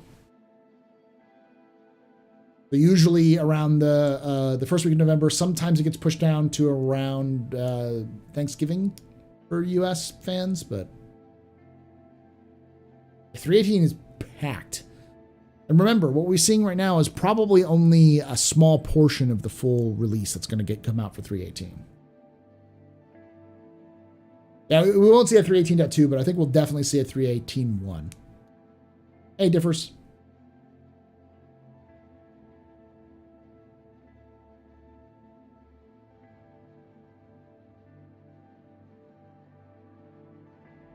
There's no way they're doing a 318 release. There's no way they're doing a 317.2 all the way up through IAE. There's no way they would do that. I think CIG has a cutoff release of IAE. Like, come hell or high water, that's when they're releasing it. Bugs and all. Because that means they can say they have persistence and a bunch of other shit in, even though it's broken. And they probably think they can fix at least most of it by then. That's why I don't think we'll see 4.0 Evocati until next year. Like, the idea of 4.0 Evocati coming out anytime this year is a fucking joke.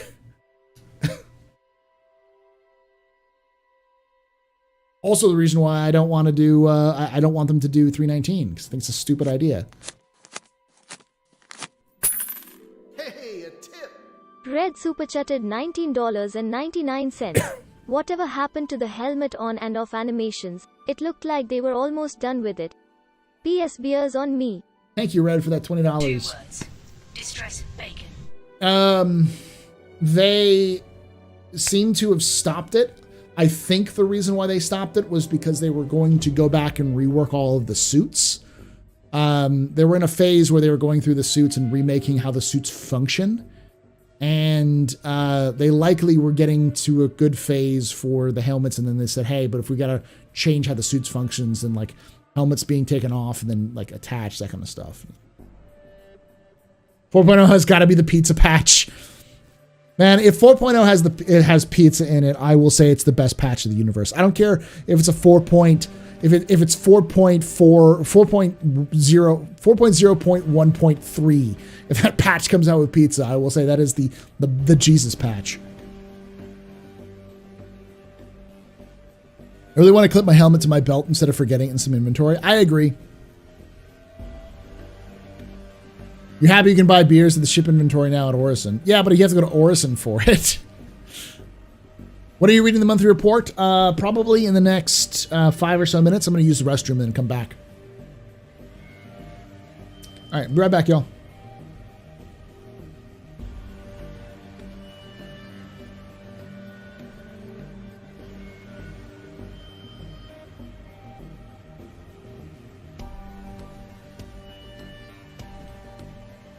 I'm Fly. I'm Pilot.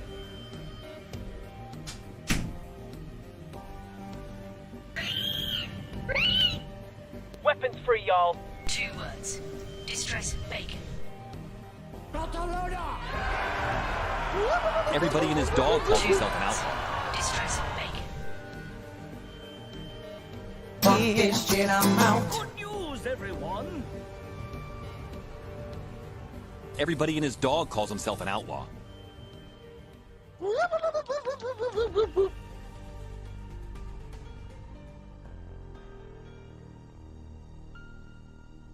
Drugs.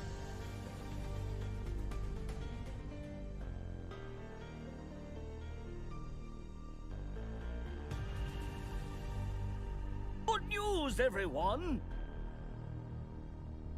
It was at this moment that he fucked up. He fucked up.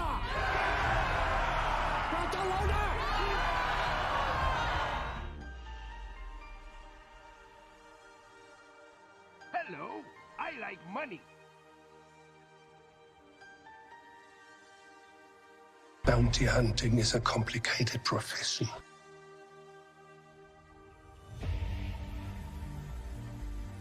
I'm just an old-fashioned cowboy.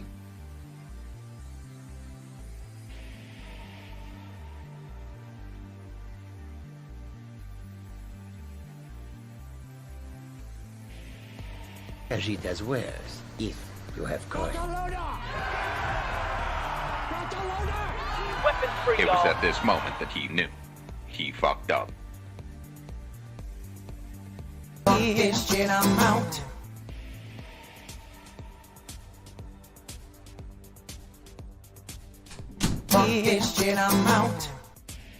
All right.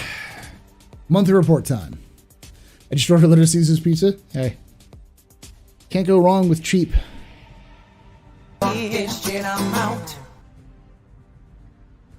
It was at this moment that he knew. He fucked up. All right.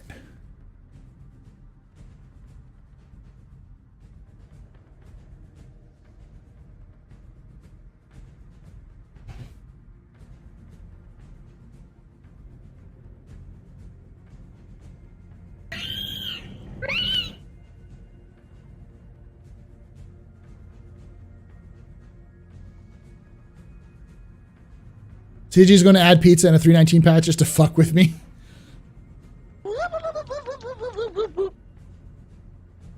The reason why I don't like I don't like the idea of a 319 patch is because I want CIG to focus on making the patch that they get towards the end of the year as good as possible and let them just work on making a 318.2 or 1 patch. That would be a far better use of their time to improve the game we have than shove in new shit that doesn't need to be in there until 4.0. Because people will generally be happier if you fucking like improved the frame rates or did things that would fundamentally improve the game they have now than trying to add new shit that's half-baked and was put into the game in like a week without any testing. See the fucking Ares debacle. The Ares sucks because CIG hasn't had a chance to fix it because they have had spent too much time putting in pointless shit into a quarter 4 patch instead of improving the game they have.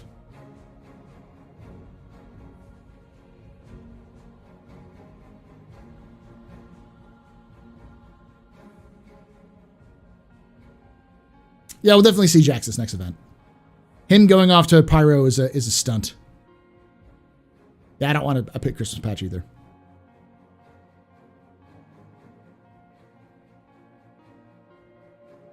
Video conference Jax. They'll do some skit about him being in trouble in Pyro and Jimmy saving him or whatever, but...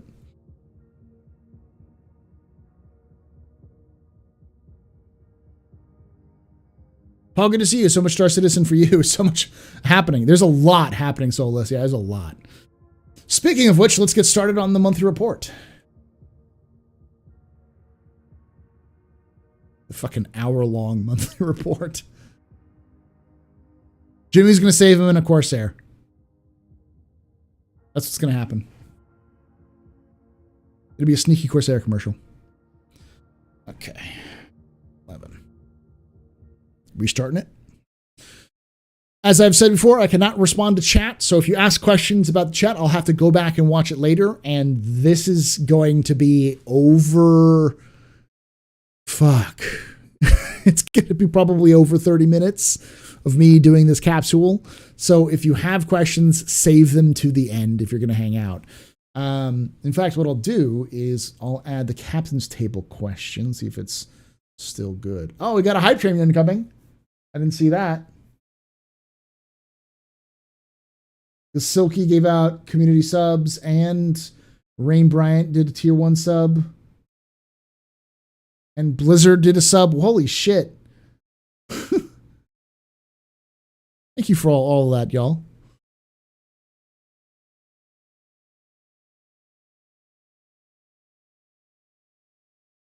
Okay. Oop.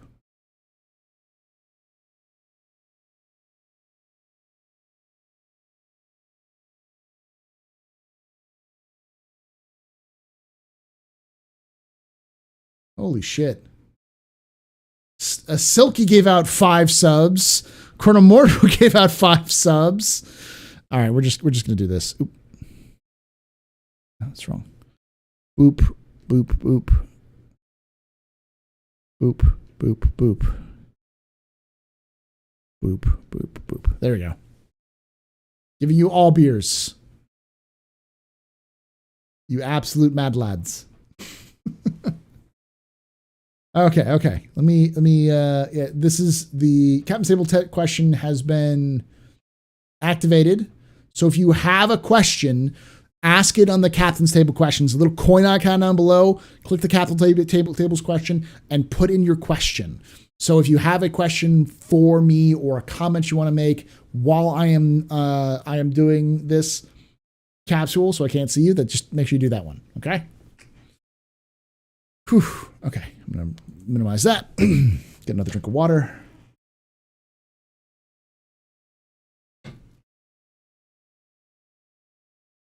Whew.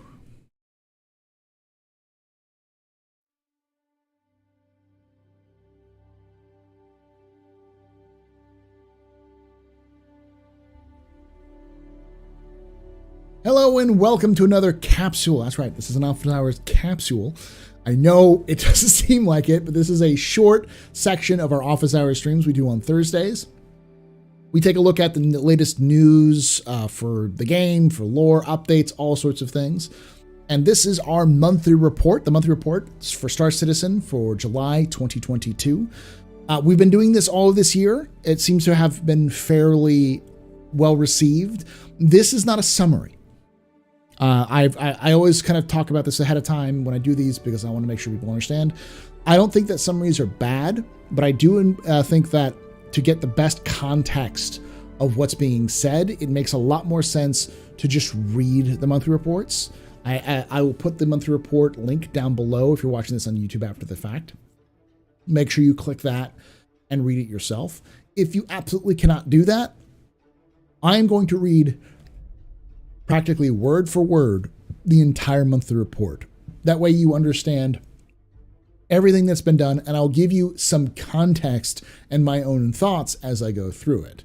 As a result, this is likely going to be fairly long. At least 20 minutes, probably more like an hour, because this month was pretty big for the monthly reports.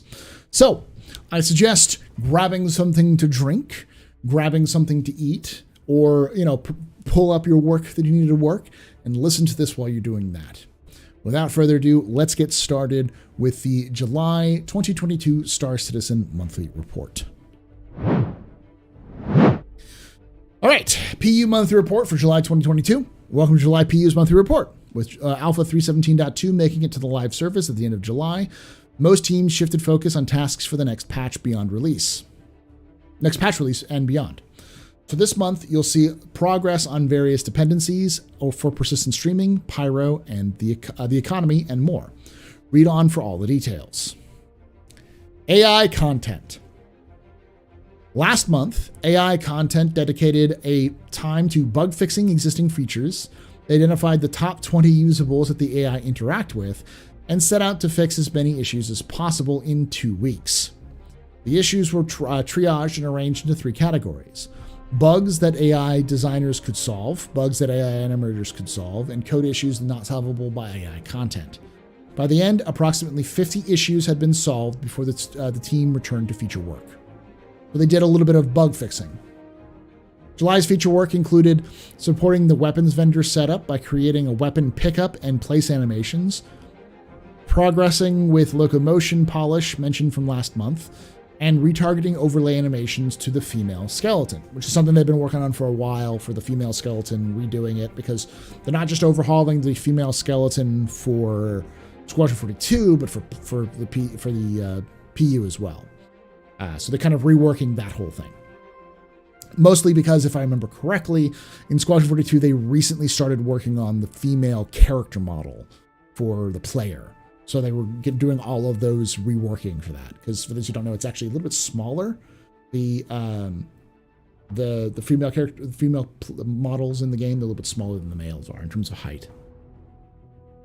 The AI designers have continued implementing dynamic conversations feature, expanding it to eat and drink behavior. Drink behavior. Now NPCs can have conversations between bites and drinks. Another thing they've been seeing. I also completely skipped over the fact that they're doing a weapons vendor now, probably using the bartender UI, AI kind of stuff, which they've mentioned as well as Squadron 42. So It's pretty cool. Probably taking the armory quartermaster. I forgot who it is. They're called anyways, but that person in the Stanton, you've probably seen them with you watch the Squadron 42 vertical slice, where he says, like, you know, I need a plasma rifle with a 40-watt range. The guy steps back and goes, just what you see, buddy, as a, you know, joke. Let's see. But yeah, that's another cool thing. One of the things they've been working on in the back end for a long time is AI having conversations. So AI talking with one another while they're just chit-chatting. It's one of those things that add a lot more flavor to the universe, so it doesn't feel like an empty void with AIs just walking around, like, or walking into walls. Having them talk about random things will add a little bit. So we are pleased with the result, as it makes the AI feel less individual and more connected with other NPCs. AI content team.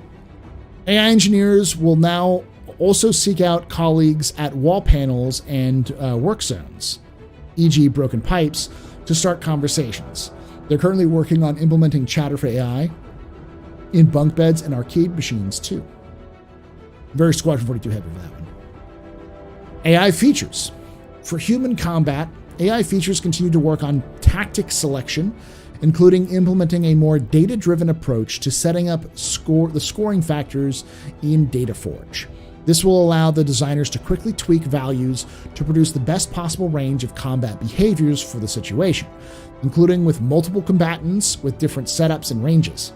The solution extends to the function selection in Subsumption to allow the game code to register a custom probability calculator, which will provide benefits in general, not just for combat behaviors. So for those of you who are wondering, yes, AI is dumb, but when AI is even working, they only have one notable thing, which is they bum rush you. What they've been trying to do with Squadron 42, and again, anything that's in Squadron 42 comes into Star Citizen, is they've been working on a lot more AI combat behaviors. And it seems like AI combat behaviors is done for Squadron, at least initially. So now they're porting that over to Star Citizen to make AI a little bit better. Same thing with the conversation stuff. That was also a Squadron 42 thing. And now it seems like they're done with it. And anything that gets done in Squadron 42 then gets ported over once they get finished. So now it might end up in 3.18, probably 4.0, but we'll see. They also began aligning the existing perception systems to a new design where the perception meter rises depending on different stimuli, hearing footsteps or gunfire, seeing a target, etc., and falls over time. Once different threshold levels on the meter are hit, they trigger different alertness levels that determine specific reaction animations and behaviors. For example, at the lowest level, the AI will react by simply turning their head towards the stimulus. At the middle level, they will investigate the stimulus, and at the highest level, they will enter combat. Stimuli can also impact the meter in different ways based on the conditions of the target, including whether they're crouched or standing and the location's lighting.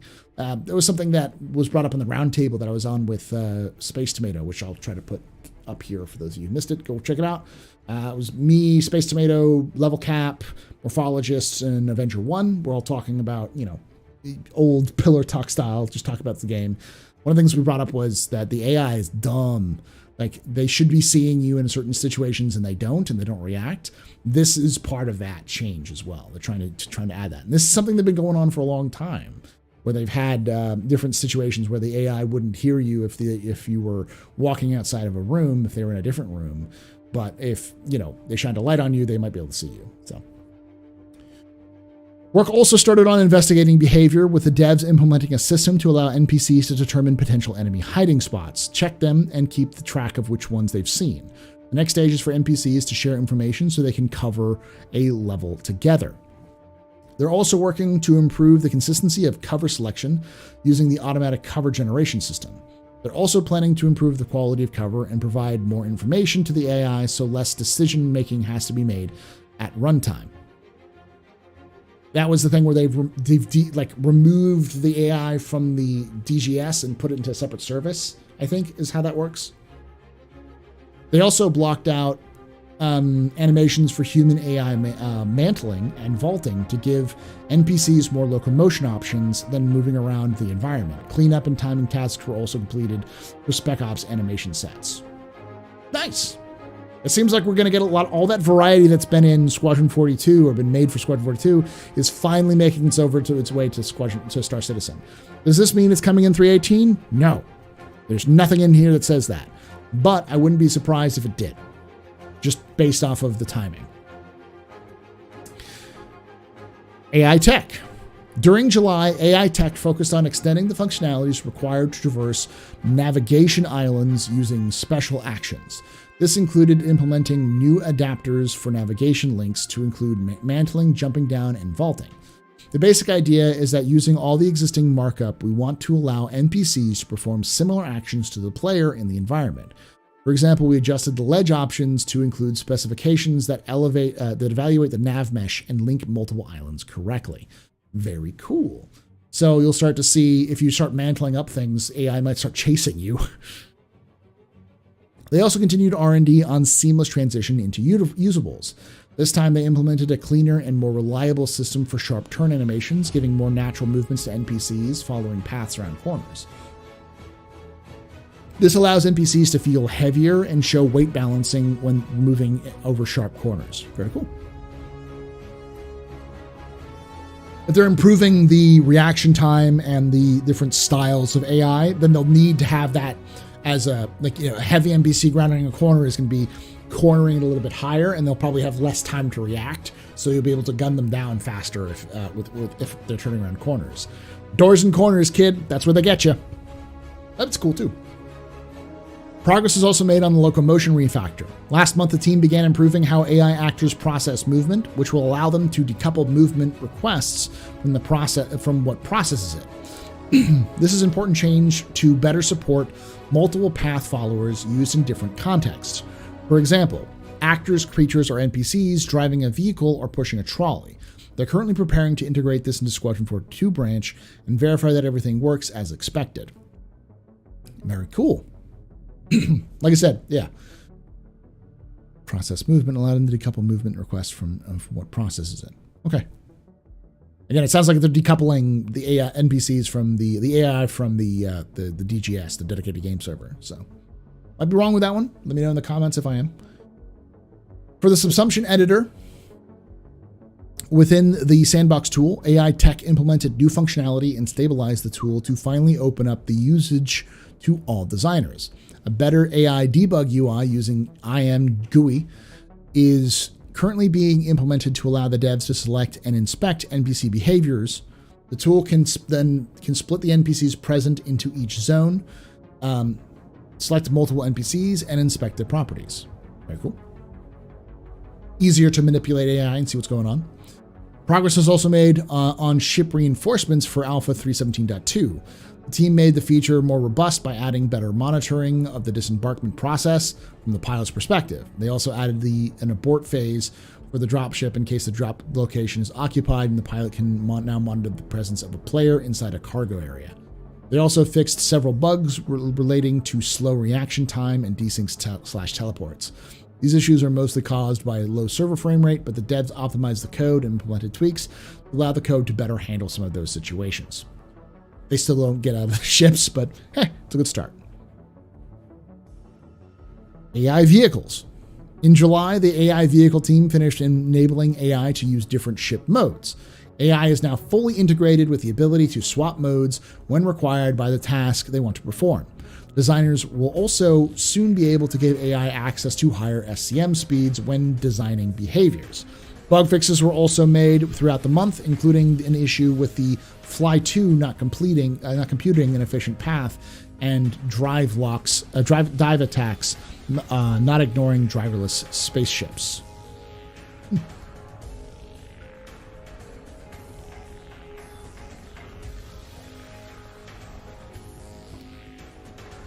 Animation.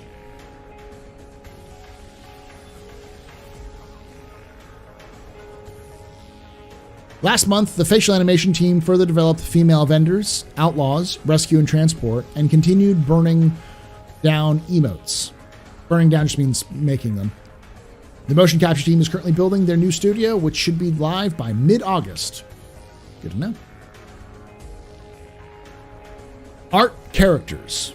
The character art team continued to work on the frontier and high fashion outfits for the upcoming release.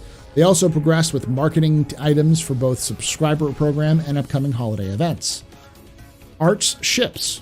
Throughout July, the UK ship art team continued to greybox phase on the Argo SRV, finishing the exterior work before moving on to the interior. Development of an unannounced ship continued, which is currently moving from greybox to final art. That usually means that the ship's coming out in the next patch, if it comes from the final art. July saw the greybox pass phase complete on the cockpit, dashboard, and habitation and cargo hold. The team also progressed with the exterior hull to final art. The final art pass on an unannounced ground vehicle was finalized. The artist then moved them to pass of the MISC Hull C. I wonder if the final art pass on the unannounced ground vehicle was the Centurion. Sometimes they write this before something's released, so that may have been the Centurion. Who knows? White box pass began on an unannounced variant of an existing ship with modifications to the exterior nearing completion. Very interesting. A variant of an existing ship. I'm not going to speculate on it, but my guess is CIG's definitely heard people wanting a Terrapin variant, like a rescue and like a medical Terrapin. So I wouldn't be surprised if we got something like that. A resource management pass on the Aegis Hammerhead also began. This includes adding relays and modifications to existing component bays to make them all functional with some tweaks for their placement for balance. Very cool. In the US, Art transitioned to make their final pass on the Drake Corsair while supporting the system design on the Greybox, taking on the main retro and MAV thrusters to the final stage. The port wings were also detailed and are almost ready to hand off. On the exterior, the nose was further detailed, and modifications were made to the decal texture to standardize the official Drake font. The team also took the interior cargo hold through final art, with the initial lighting pass being completed throughout the interior. Battle of the Bricks. For those who don't know, this was CIG and Eve Online did a stream where they battled each other for Legos, and they raised money for charity. That's pretty cool. Community. Expanding last month's content team released 2 more Alpha 317.2 patch watch posts. Patch Watch 2 dealt with the quality of life improvements coming with Siege of Hurston, while Patch Watch 3 detailed the new racing track, the Snake Pit. The team also supported the Foundation Festival, a month-long celebration of the Star Citizen community that featured a free fly and the Tales of Camaraderie contest. Alongside the EVE Online community team, they held the Battle of the Bricks stream, raising money for Extra Life charity. We hope that everyone watching had a great time as we celebrated and shared passion for space games. Don't forget that all donations for Extra Life are still open until late December. Community team. The team also progressed with a new community hub and are currently preparing the launch of the Ship Showdown in August. Everyone asks me this question. I'm going to do this real quick. People know that I had a large hand in getting the Argo SRV, not the SRV, the MPUV, to be the king of the castle last year. For those of you who blame me, you're welcome. I revel in your tears. But people have asked me, which ship do you want to do it this year? And the answer is, I'd love to see the Grey Cat buggy get the love it deserves, because it's the first flyable, usable vehicle in Star Citizen. And it'd be great to see the respect it deserves. But if that doesn't make the final cut, then I'd love to see the Drake Mule. The Drake Mule is a fantastic little thing that, deserves an equal amount because, ground vehicles. It's a cute little shitbug. So I call it the shitbug because it's a dung beetle. It's small, boxy and carries around shit. So it's a dung beetle. All right, with that, let's get to the engine. Engine. In July, the physics team made several optimizations to the code. Okay, again. I have to say this again. Engine. I am not a Starfleet engineer. I am not an engine seer. I do not know the machine spirits. I can't turn rocks into replicators. I am not, in any way, shape, or form, someone who fully understands the engine that Star Citizen runs on. I will still read this because it's important to read it, and I will guess at some of the things. I'll probably be wrong. As I always say, if you are listening to this and you are an engineer and you want to clarify any bits that I talk about, please let me know in the comments below. I will pin the comment if I think it's good enough, if I think it's helpful enough for people to understand. But needless to say, let's get started with that. All being said, let's start with the engine. In July, the physics team made several optimizations to the code. Ray/box overlap checks were implemented in ISPC and are now also used in ray world intersections, RWI, to quickly skip entity parts if there is no overlap of a ray and in entities' local bounds. Further optimizations include using a box pruner to process vehicle wheels and all their possible colliders and their parts more quickly, as well as SSE and AVX2 optimizations in the code that searches parts of the physical entity. Additionally, support for successive pulley attachments to rope entities was added, and the spatial configuration of interior grid types was changed to use more layers of internal nodes that are smaller in dimension. This, for instance, helped in Port Olisar, where a lot of the time was spent maintaining thunk lists, which is completely removed by this change.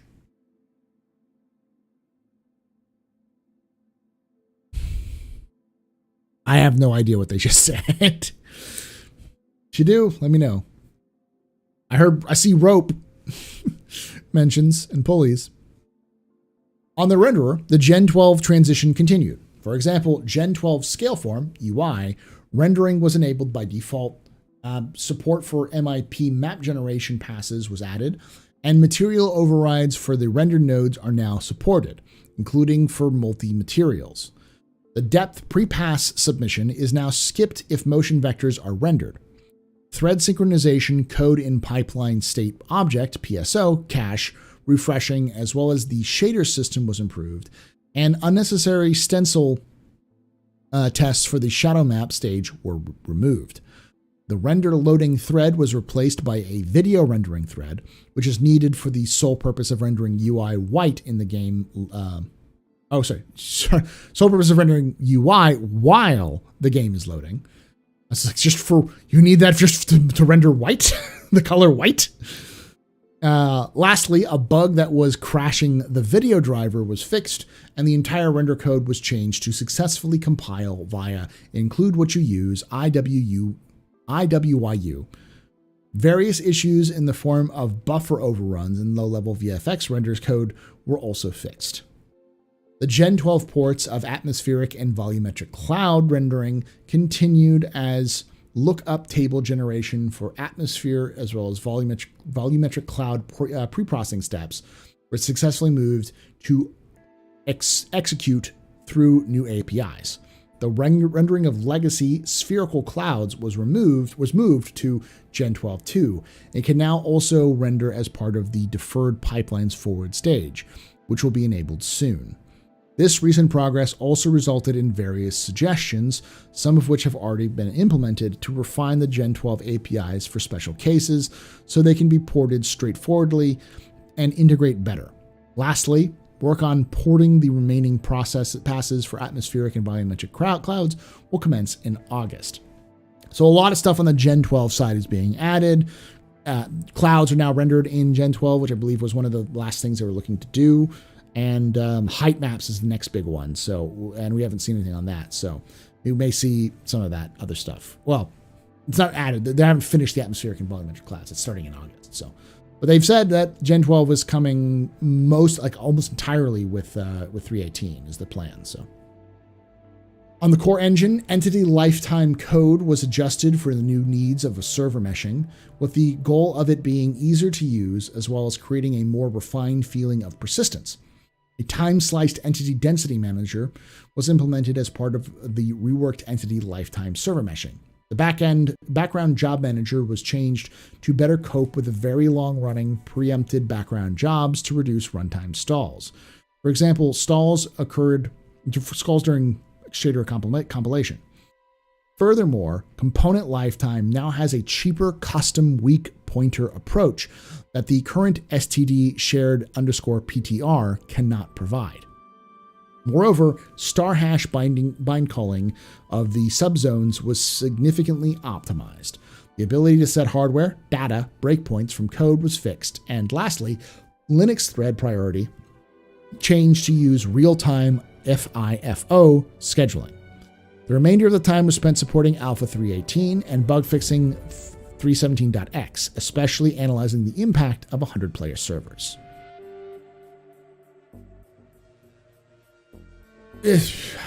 Stuff, I guess.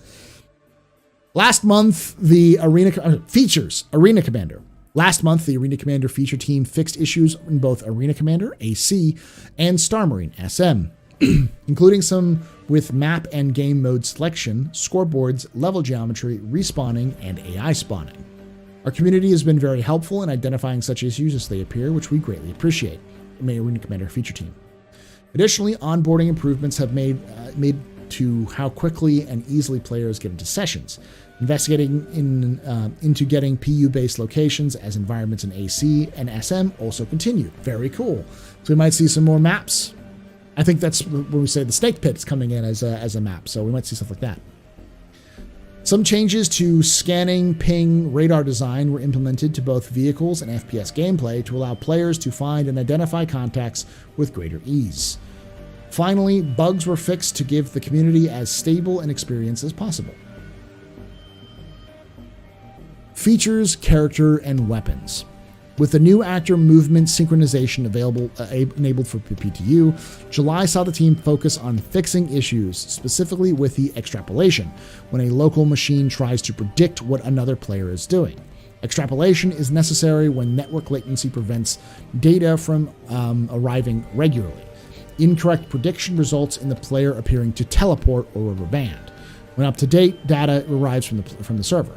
The team will continue to refine the algorithm over the next coming releases and are specifically looking at improving handling the look input synchronization for the next patch.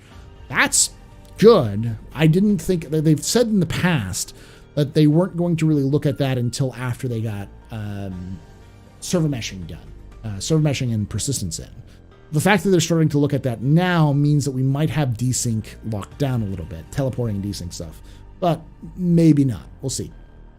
In July, the team also started laying the groundwork for FPS devices. There are already some examples of these in the game, such as the grenades and mining gadgets. But as the list of devices expands,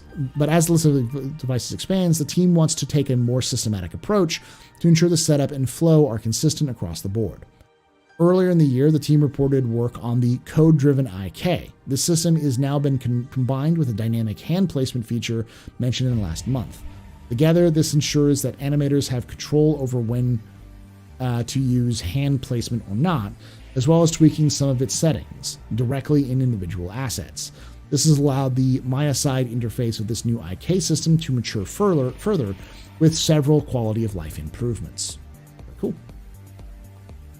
So we're getting more systematic. So what we've seen up to now has been a bespoke approach to stuff.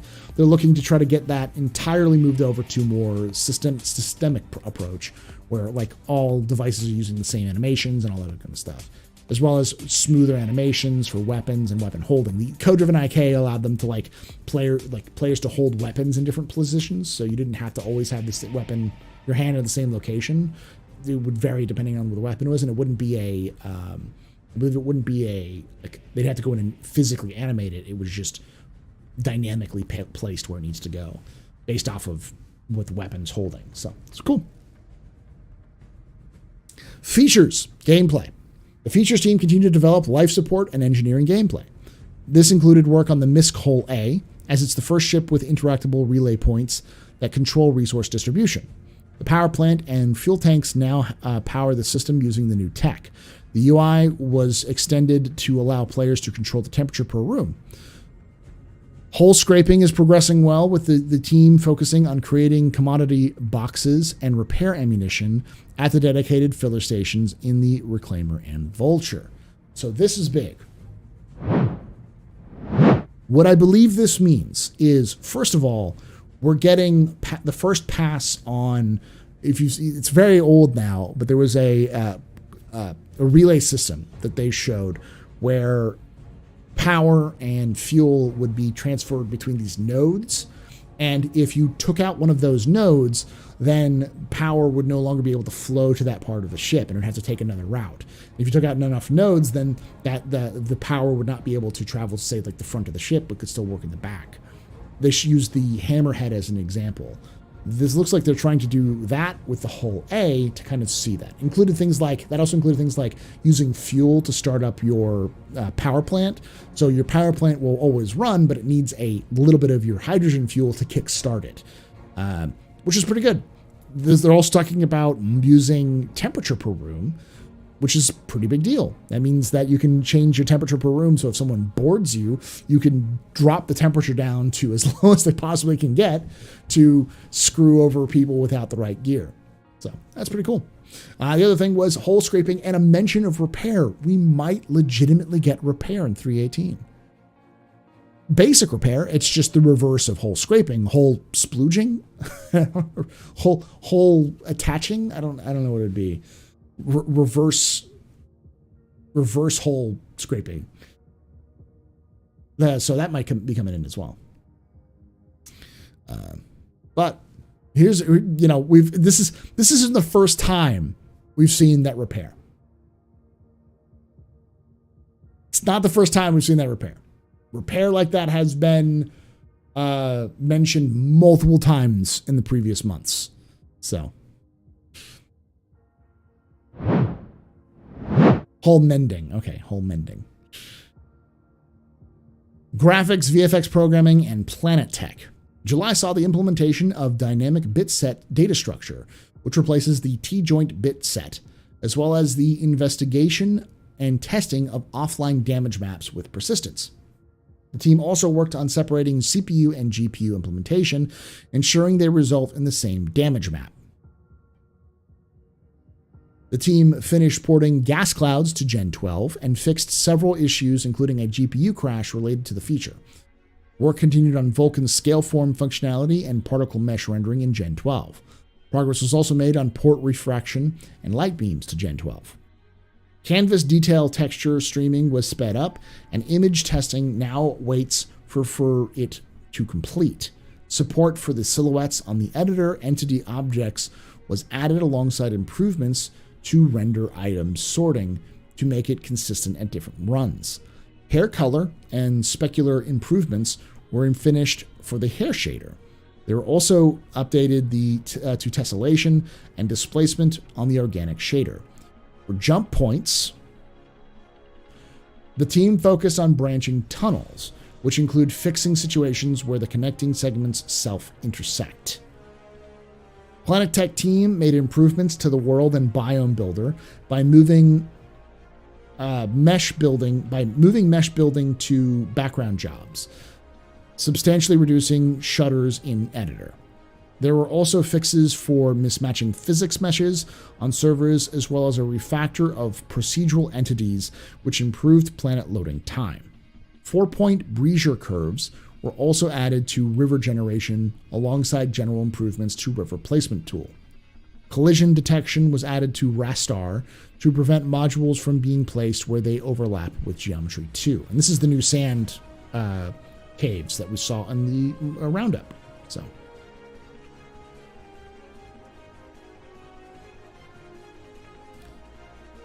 Lighting. Last month, lighting's primary task was making headway into the backlog of tech and dev debt.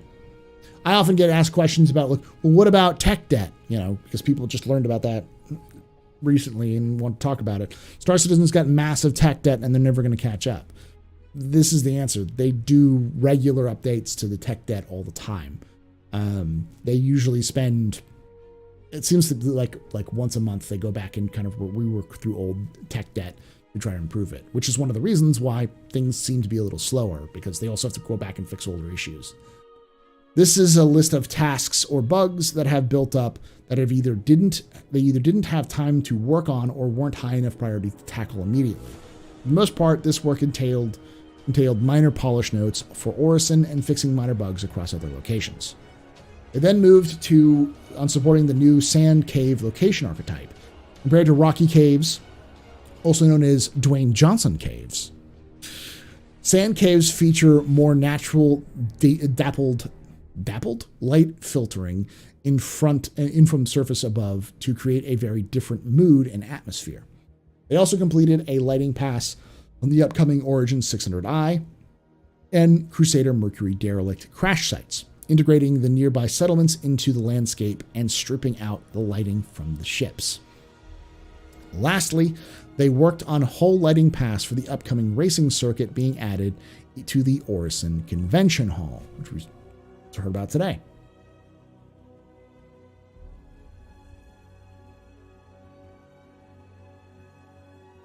Narrative. Over the last month, narrative tackled tasks ranging from mission content to lore. Hey, on the mission front, the team generated text for the latest Reclaimer missions, as well as a variety of new delivery missions while working with the design teams in Montreal and the UK. July continued several other ongoing conversations into development of new mission types, one of which presents a unique fusion of narrative and design. So the team began figuring out how much content would be necessary to incorporate it into the game and whether it would be scalable to provide enough variety to keep it interesting. The team met with the environment and design teams to talk over Pyro's shops and overall economy to help differentiate the player experience from Stanton.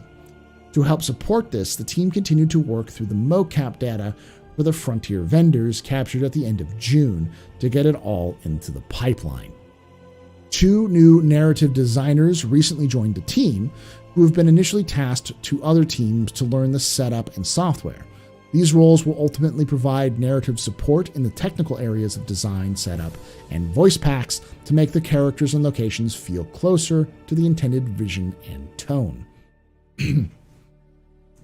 Meetings were also held with the new in-game branding team in Montreal to review the various in-game corporations and manufacturers to standardize their looks, themes, and colors. Since so much of their marketing exists as an in-fiction content, this will establish a consistent tone and voice for the companies, whether they're appearing in-game or out. They also published another edition of Shubin's employee newsletter, Mining Rocks, a portfolio on the Nine Tails, an original untold tales about shocking discovery in Seoul, and another branch of Galactopedia entries. Very cool. Yeah, so what we see is they're doing a new mission types with a fusion of narrative and design, which is pretty cool. And then other stuff. They added some new people to help them, the more technical side of narrative. People talk about, like I talk about lore a lot, but one of the things that people often tell me that I kind of have to correct people is people say, oh, well, lore is super important. It is important, but lore is meaningless without gameplay. And without having gameplay that's fun, no one cares about the lore. So this is the process. That's more of the technical side of narrative. Is this fun? Does this work? And then also, how can we incorporate it into the universe itself? That's more of a technical question than it is a writer question. A writer is just going to write about interesting things and make people seem believable. Whereas more technical side of things is, can you even do this in the engine? Will it be possible? How can you, make it fun while also making it interesting? So yeah, that's pretty cool. Tech animation. The tech animation team continued to invest time into the tool's codebase. Years of development and quick fixes are being triaged, consolidated, and revamped to fully conform to their coding standards and modularize the codebase to be more accessible to the technical animators. This will expedite the creation of tools and pipeline that rely on core processes. Alongside this, they're currently developing and integrating several new tool chains, CGA and SKIN loading in Maya, RBF solver development, and SSD and algorithmic animation pipeline support. Their future development roadmap is also in planning. Tech animation, I believe, is just building tools for the rest of the teams. So, All right, online services. This is the Turbulent Montreal team that just does online, the website. The online services, they also do connections with like servers and stuff like that. They do a lot of stuff, but they're most notable for the website. The online services team worked on performance improvements to the entity graph service in July, unlocking substantial performance gains, in some cases double-digit percentages. I'm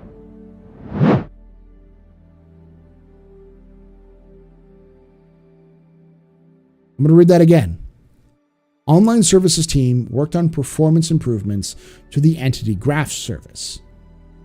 Persistent entity service. That sort of thing. Substantial performance gains, in some cases, double-digit percentages.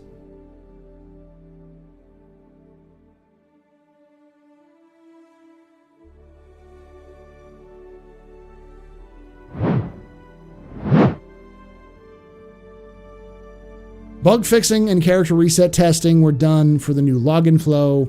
They moved on to phase 2 of the refactor, ledger and wallet, which will change how currency is handled in the game. Again, it seems like they're saying that there's significant improvements. It may not be player side, but it doesn't matter if it's player side or server side. Any improvements to the game in terms of performance is good. If it's player side, great. If it's server side, even better. The team also completed a new chrono service, which offers a programmatic API for distribution timers and alarms. For example, an end to an expiry of rental entitlements. That's good. Lastly, the team completed the first refactor of the new inventory management system, which is needed for persistent streaming. This is currently in initial testing with the actor feature team and affects almost all inventories in the game, although it is invisible to the player. Okay. So yeah, pretty good. Looks like they're doing a lot of performances on the back end and kind of reworking for the persistent streaming stuff. So. Live Tools Montreal. So this is the team that did the Mighty Bridge stuff. The Live Tools team implemented a new way to log into Hex 3.0's Network Operations Center, NOC, and manage the different roles and permissions. Because usability of tool is crucial, a survey is currently open among the frequent users. The team has been analyzed the feedback collected so far and is working on different solutions to improve NOC's design and usability. Turbulent Web Platform. Last month, Turbulent's web platform team worked on the cleaning up of MISC and Crusader skins in the CSM tool, making integration cleaner. They then designed a wireframing page to better communicate patch status. In the Pledge store, the team worked on creating cleaner disclaimers around Warbond SKUs, concept standalone ships, and buyback rules relating to discounts. The community team continued to work on the new features for the community hub, adding moderation and an honor system in July. Finally, for Turbulent, the backend infrastructure team upgraded PHP, making the backend more efficient and organized in adhering to code standards. UI. Last month, the UI team continued to develop the new Star Map, improving labeling and concepting of how to display space clouds in a way that looks great and performs well. Bugs were also fixed for the Siege of Orison update, and adjustments were made to the loadout system in support of persistent streaming. And lastly, VFX. July saw the VFX team collaborating with the art and lighting teams to modular sand cave locations. With these modules being used by design to lay out the cave interiors, the VFX artists needed to be creative in how they placed their effects to cut down on repetition. Finally, VFX Concept kickstarted pre-production on Quantum Travel Experience and the general Quantum Travel visual overhaul. Very cool. So let's do a quick recap. They're overhauling the quantum system. They're working on cave locations. They're continuing to work on the star map and Siege of Orison stuff. There's a big refactor for the back end for PES. PES may be giving them significant performance boosts. It's not clear if it's for the servers or for players. Either one's good. Let's see, what else is the big ones? Narrative, new, more intense narrative missions being added. Lots of work on the sand caves. Gen 12's continuing to work. A lot of stuff is being added there. Oh, the Hull A is the guinea pig for life support and engineering gameplay. New consistent systemic approach to FPS devices. They're looking into adding real locations in the PU right now into Arena Commander. Lots of stuff on Gen 12. We've got significant work on the Drake Corsair, a pass on the Hammerhead, a white box of an unannounced variant, final art pass on a vehicle, on a ground vehicle, and a new pass to the Misk C. And another final art on another vehicle. Gray box pass on the SRV.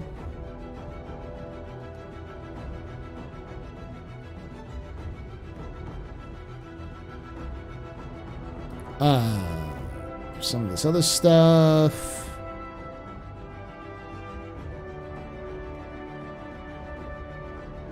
Bunch of AI tech stuff. A bunch of AI tech. Locomotion refactors. AIs talk with one another. They're smoother in animations. They're investigating, so they're less dumb. They're more tactical, and they did fix a bunch of bugs. So, all in all, it's a pretty big monthly report. Probably not as meaty as last month's, but we still get a lot of information, especially everyone's favorite new ships. Lots of new ships coming out in the near future. A lot of like tactile, real discussions on PES implementation. So it all sounds good. But as always, I want to know what you think in the comments below. Good, bad, and I have no idea if anyone really watches this or enjoys this. Is this helpful for you? Do you enjoy listening to these on your own? Tell me in the comments below, because that helps spread the love, spread the word. Telling your friends about this also helps, because it encourages, YouTube to say, hey, this is a good thing. So liking the video helps. And of course, subscribe for when these come out, and hit that little bell icon if you really want to know exactly when these come out. I do this every month. This and Squadron 42, and Squadron 42 will be next week. So, and like I say every time, hope to see you someday in the black.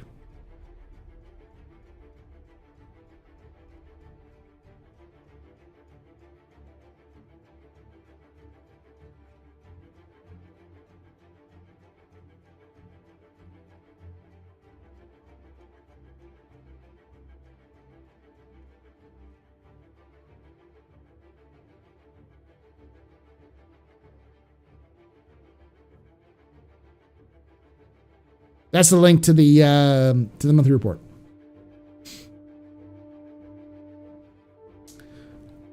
It's not copium, my man.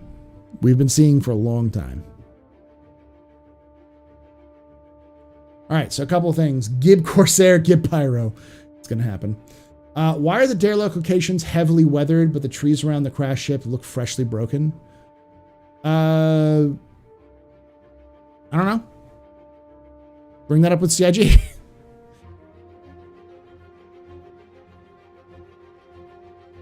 Have they started giving out those foundation festivals out yet? No, not yet. All right.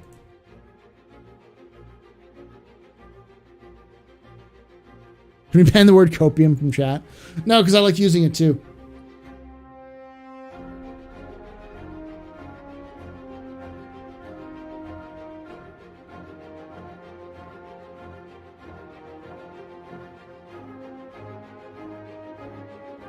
It's just factually not copium when they've talked about it in multiple months in a row about repair. Now, does that mean we're going to get full repair? No, it means we're just going to get the reverse of hull stripping. That's all. You got all your Foundation Festival skins and hats? Okay. What's copium? It's a Gen Z thing. New generation of folks call it saying copium. It's like...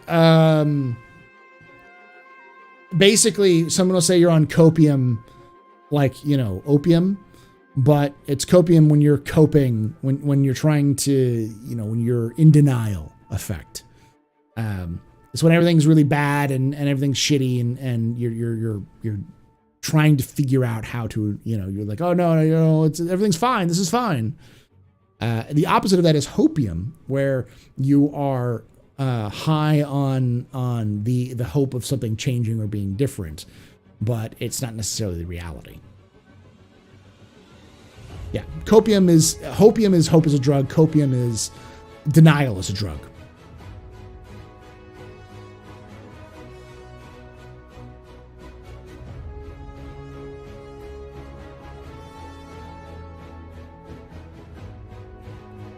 Yeah, it's like drug or alcohol, but metaphorical, yeah. Another question of the performance.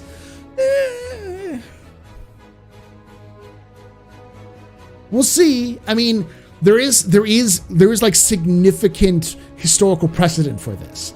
CIG has hit milestones in the past. The big one was object container streaming, client-side object container streaming. We went from having barely 20 FPS, if we were lucky, to having 40 FPS to 60 FPS overnight. Like, it fixed everything instantly. The problem was that as you added more stuff to the universe, because that was just with Crusader, as Stanton. We got the entire Stanton system, that performance degraded because it had to process more things. And we recently saw that again with the creation of whatever they did in the background, like the one of the final parts they did for Gen 12, where the performance went foop in 317. And the proof's of the pudding. We have over 100 player servers, up to 120 players per server now. They say 100 player servers, but apparently it's flex, so it can go above 100 players if they want them to. It's nuts.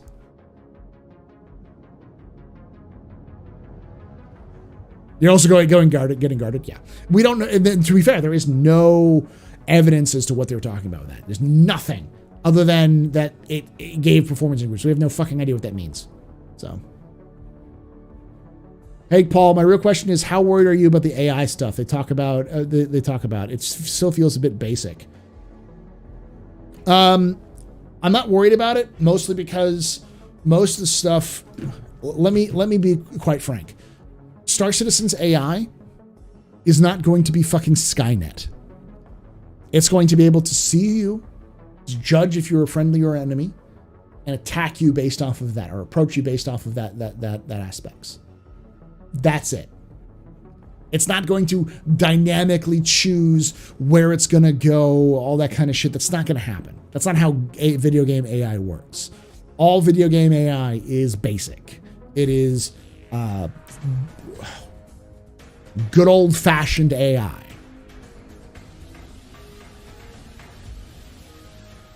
Goff. Yeah. That's what I've been told by AI people in the past, is that video game AI is Goff AI, good old fashioned. It's not neural nets, it's nothing crazy, it's just does what it needs to do and fucks off. You are Paul, not Frank.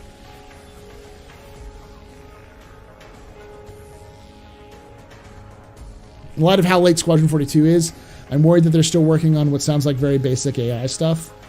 Not really. Like, what are you talking about when it comes to advanced AI stuff? Because, the question is, what do you think is advanced AI?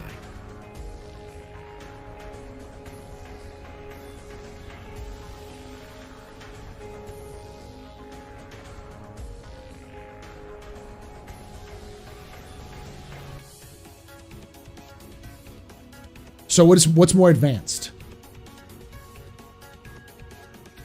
That's my question.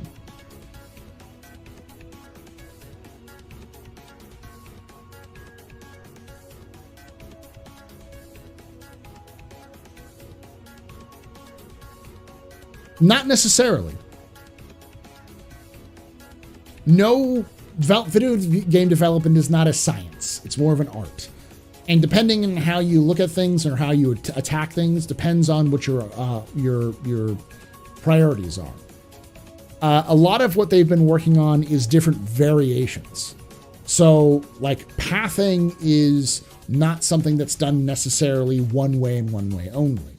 We've seen multiple examples of pathing having been done over the last 3 or 4 years for AIs being going EVA, for instance. But they haven't fully implemented it.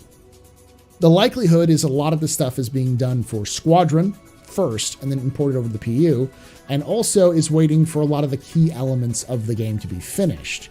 So there's no point in sitting down and busting out a pathing solution that doesn't involve server meshing or persistent entity streaming or any of that shit, because you could build out a full system that just doesn't work with a new system and you have to completely rewrite it.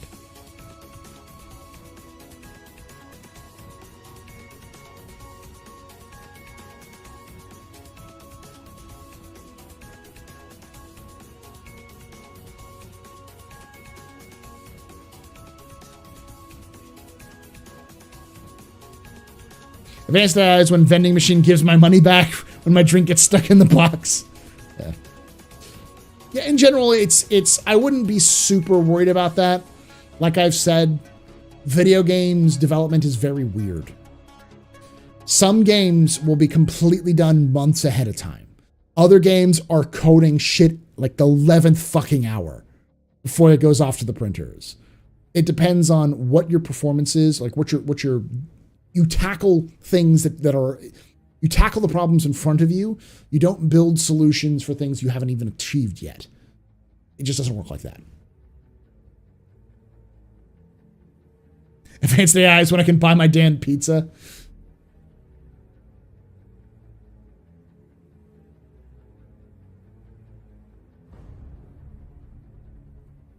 Question is, will we ever get gravity wells back in game? I remember when the Herc used to struggle getting out of some moons. No, that wasn't gravity wells. That was just loads. Like if you overloaded it.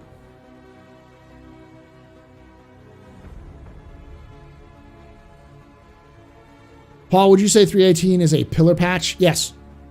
PES is a pillar patch. No matter what you do, persistent entity streaming is one of the major pillars. I tend to break patches down into 3 different categories: quality of life, content, and features. 318 is a features patch. 317.2 was a quality of life and content patch, and then became a features patch with the release of 100 players. But does racing's recent focus indicate that the movement system is nearing completion for ships? As complete as anything will be in a video game, like an online video game like Star Citizen. I don't think they're going to have drastic changes to how ships handle.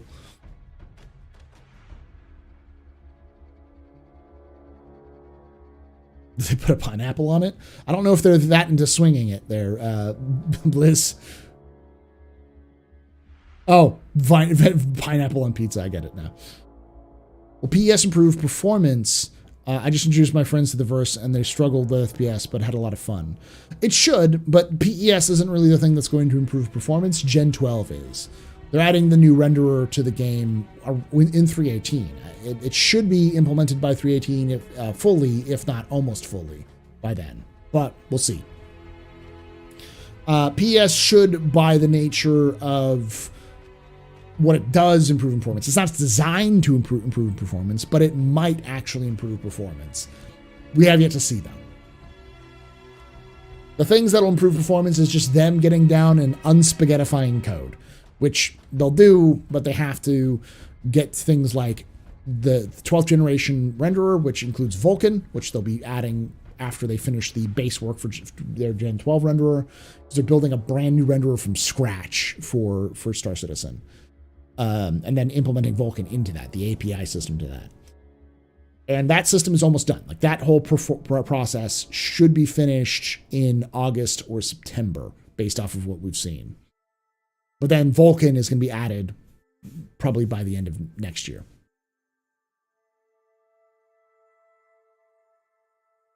Well, not by the end of next year, but starting next year.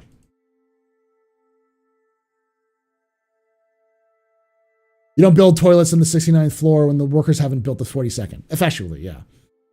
You could if the flooring was done and the plumbing was done, but there's no point in building the toilets on the 69th floor if the plumbing isn't even fucking finished yet. The flooring could be in, but the plumbing's not done, so you don't know where the fuck the plumbing's going to go. There's no point in putting the plumbing the stuff down yet. Is 318 getting the wheel vehicle physics rework? It's not confirmed, but it might be. They've been talking about it a lot. What about the new ground vehicle tech? Yeah, but we'll see. We might see it in 318. There's no indication of it yet. They are coming, Jordan. Yes, I would say you may not see it in 318. You may see it later, but in the next several patches it'll be improving. I wouldn't say you're getting 60 FPS. I don't think you'll get 60 FPS until Vulkan is implemented entirely and they have server meshing running. That should improve performance pretty significantly for most players with potato PCs.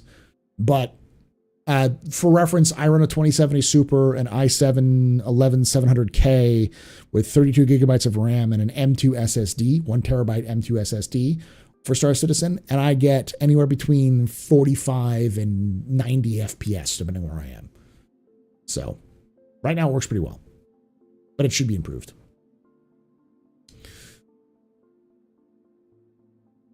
They were hoping to have Vulkan done by maybe the end of this year. Didn't Chris Roberts say that the letter that they want Vulkan at the end of this year? Yeah, and because Chris Roberts said it, I wouldn't believe it. Because Chris Roberts is constantly underestimating his dates. It may not be Chris's fault, and maybe the team's fault, but I'd always add extra time to Chris Roberts' dates. He's notorious about that. So again, we could see Vulkan API by the end of the year. I'd love to see it, but I would rather err on the side of caution and say probably by next year.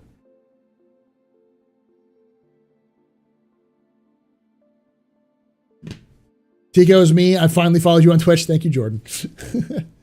Go-karts are needed. Yes. Now, go-karts are happening because the team that was, there was a team that had time, so they developed go-karts for fun. They did in their free time. They made it pretty clear it was a free time thing, so. Any idea when persistent hangers / HADs will come in? I know they were talking about hangers for a while, but they then disappeared. It's hard to say. 318, we may see it. Likely, my guess is not until 4.0. Answer the call, Vulkan Edition. Vulkan's not coming out for a while, y'all. We still don't even have drone tech. I wouldn't expect Vulkan to come out until the end of next year at the earliest. Just not going to happen.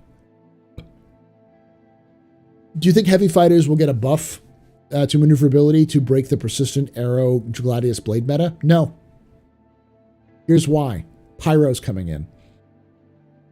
When Pyro comes in, you won't see fucking arrows and Gladiuses. Because they have a shit tank. Their quantum fuel and their hydrogen fuel is absolutely god-awful. They need consistent support. And Pyro is 2 times, actually almost 3 times, the size of Stanton. To even get a fighter into Stanton is going to be a fucking miracle. You're going to need a lot of support. I do not think they're going to improve the heavy fighters because the heavy fighters' advantage is that it is a long-range fighter.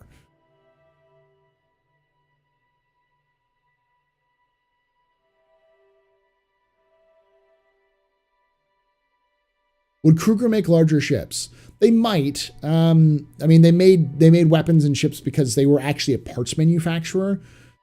They made like bolts effectively for forever, and then decided they were going to. They made everything. There was a joke that they made everything, all the parts of a weapon except for the weapon itself, and so they built the fucking weapon, which became the Tiger Strike. And then after the success of the Tiger Strike, Tiger Strike. After the success of the Tiger Strike, they built the Merlins.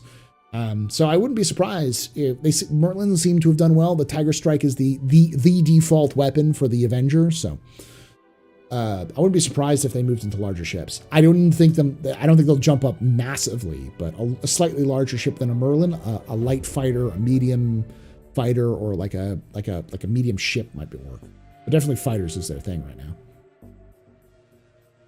So I missed what you said about your RI.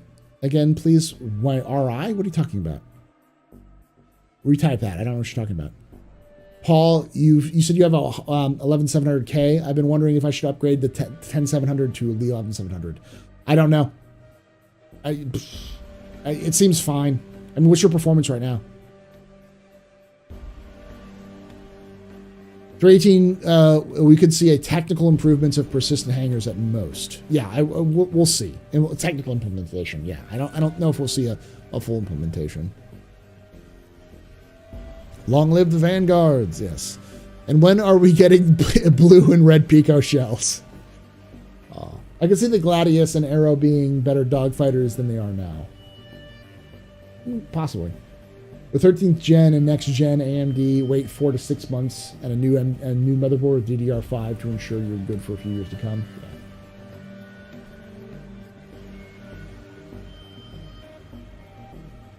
Something to compete with a Nomad? I could see something like that, yeah.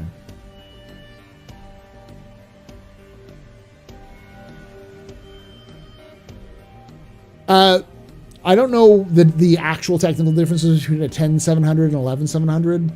My guess is it's not that much. You're probably looking at multi-threading is probably the big issue.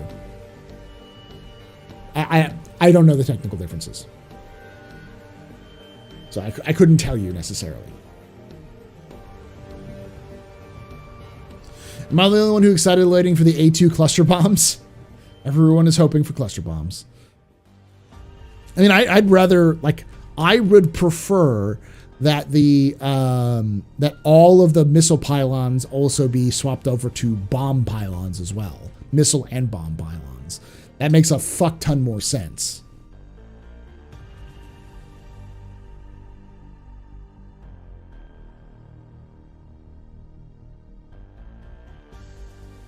I mean, your Retaliator's a bomber too. But I don't think he does torpedoes.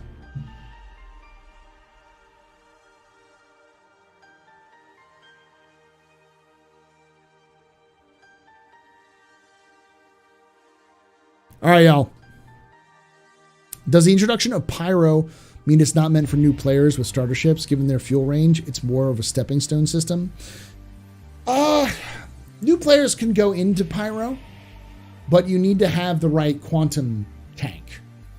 The basic starter quantum tank should be able to get you through Pyro, but it would be difficult. Because I think you can quantum to and from the furthermost planets in the Stanton system without having to refuel, which means you could go with your stock loadouts for the Aurora and the Mustang, which means you could go to the other end of Pyro, but you'd be stuck there. Pyro is not a new player system. Pyro is Mad Max in space.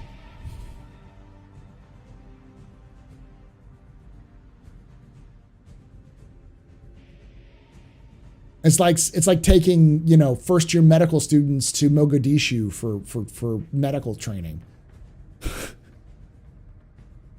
Shit's fucking like. Yes, it is not going to be fun. Do I recommend new players going to Pyro? No. Will new players still go to Pyro? Hell yeah, they will. It's a system.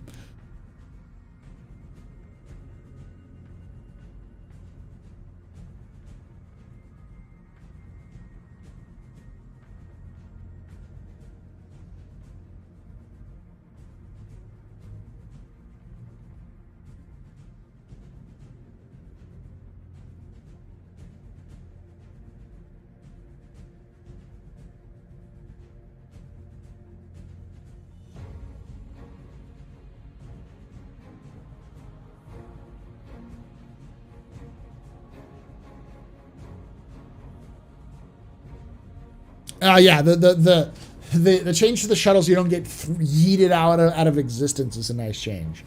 It's happened to me more than once.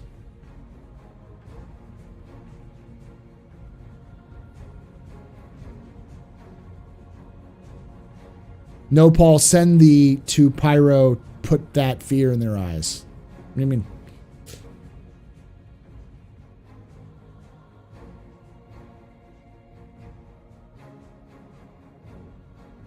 Generally speaking, when you upgrade from one generation of processor to another, it's very rarely worth the cost.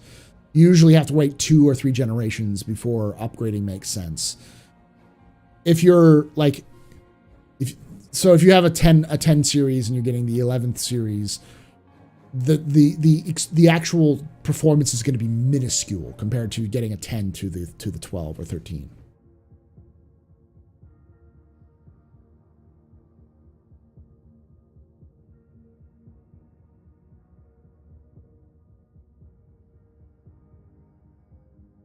Question about your setup. What about my setup? My current setup, I'll give you the rundown of how I stream. So my gaming PC, which is currently off right now, has a 11700K, a 2070 Super, a DDR 32 gigabytes of DDR4 RAM, DDR4 RAM, and an M2 SSD. I also have a 4K capture card, which then sends the signal to my PC and to my streaming PC, which has a 1070. It's a I can't remember what processor. It's an AMD processor, like Ryzen 5400. I want to say. I have 32 gigabytes of DDR4 RAM, and unfortunately, I only have one SSD. Most of my stuff it's HDD. The thing to improve my performance on my computer is just to get SSDs, replace all the hard drives, the old hard drives with SSDs, and improve it. 5600X, yeah, I think that's right. 5600X. It's been so long; it's old. 2-3 years old by now. I bought it like at the beginning of 2020. So it's almost 2 years now. I know that's like, well, I have systems that are older. It's like, yeah, but for me, that's an old system.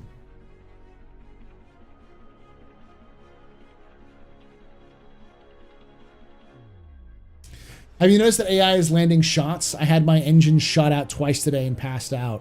Yeah, spaceborne AI is no fucking joke. When they're alive, they fucking nerf you. They like murk you hard. But if you're on planets is where the AI are a little bit more dumb.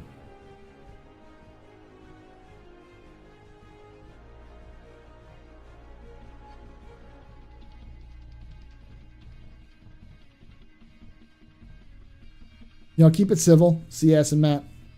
I can't help you with the details. If you don't know the details, you don't know details.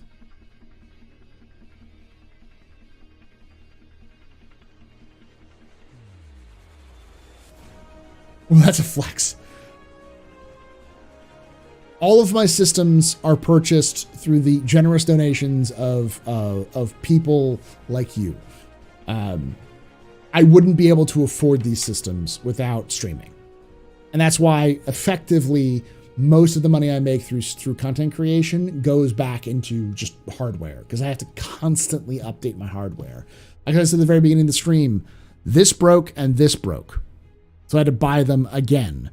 And this is $100. And this is like $30. So I had to spend $130 just on a boom arm and a mic holder. I could get cheaper replacements, but they wear out faster.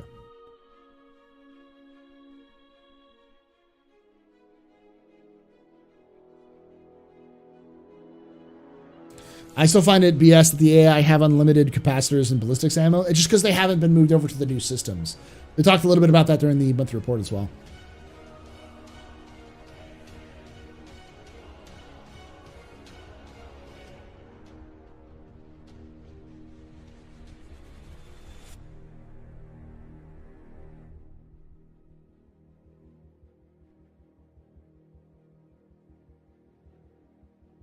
Hey, Lotep, thank you for the 10 months of support.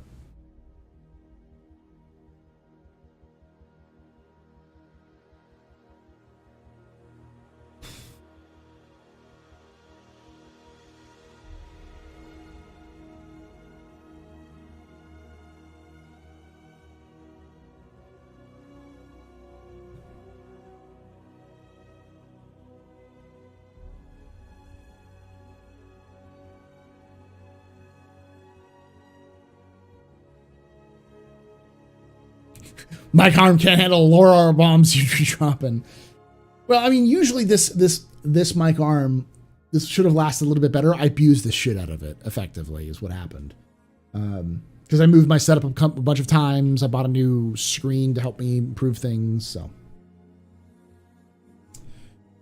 All right, y'all. I'm going to call it a night. Thank you all for hanging out with us. I've been streaming for 3 hours. My voice is dying, and I'm still kind of suffering from, you know, the COVID, not COVID itself, but the COVID booster shot.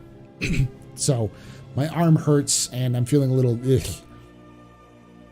But I will see you all tomorrow, because we're going to be opening up the pub. And when I mean opening up the pub, I mean I'm going to be doing a light RP pub streaming where we're going to be at Microtech at the location, which is going to be just outside the garages of the Commons in Microtech in New Babbage. I'll be setting up my 600i there. So you feel free to come by, grab a drink, do some light role play and all that kind of talking, and then we'll go from there. It's the first time I've done that in a while. I used to do them all the time. And then from there, we'll move on to on Saturday. Saturday, I will not have a captain's table. There will be no captain's table on Saturday. I'm taking Saturday off to work on work stuff, as well as to kind of work on some stuff that I can have for Tuesdays, because I will be at work, so I need to release a video for the Lore Citizen, or it will be a Lore Citizen video, but it'll be for the Lore channel, for the Astro Historian. That needs to be released as well. And I'll also be working on stuff for the capsules that we've been working on, we got today. But I will be streaming that day. I'll be streaming some Jump Town with Smashley on Saturday night. So I'll be streaming a little bit later that day. And Sunday we'll be streaming. I don't know if it'll be fully streaming or not. I may take Sunday off again, just so I can prepare for Monday, which is my first day back at work for after the summer. So I'll keep you tuned on all of that. And then next week we'll be doing some more stuff. I might be streaming a little bit different, because on Wednesday I might be streaming as well with some friends, but we'll kind of confirm with that. Dress code? No suits. Don't wear a suit. Don't walk into my bar with a suit on, with a space suit on and armor, and but like you're about to storm fucking Fort Knox. I don't need that shit. Don't bring your guns. Don't bring your armor. Just wear clothing. All right, y'all. Thank you for hanging out. Love your faces, and like I say every time, hope to see you someday in the black.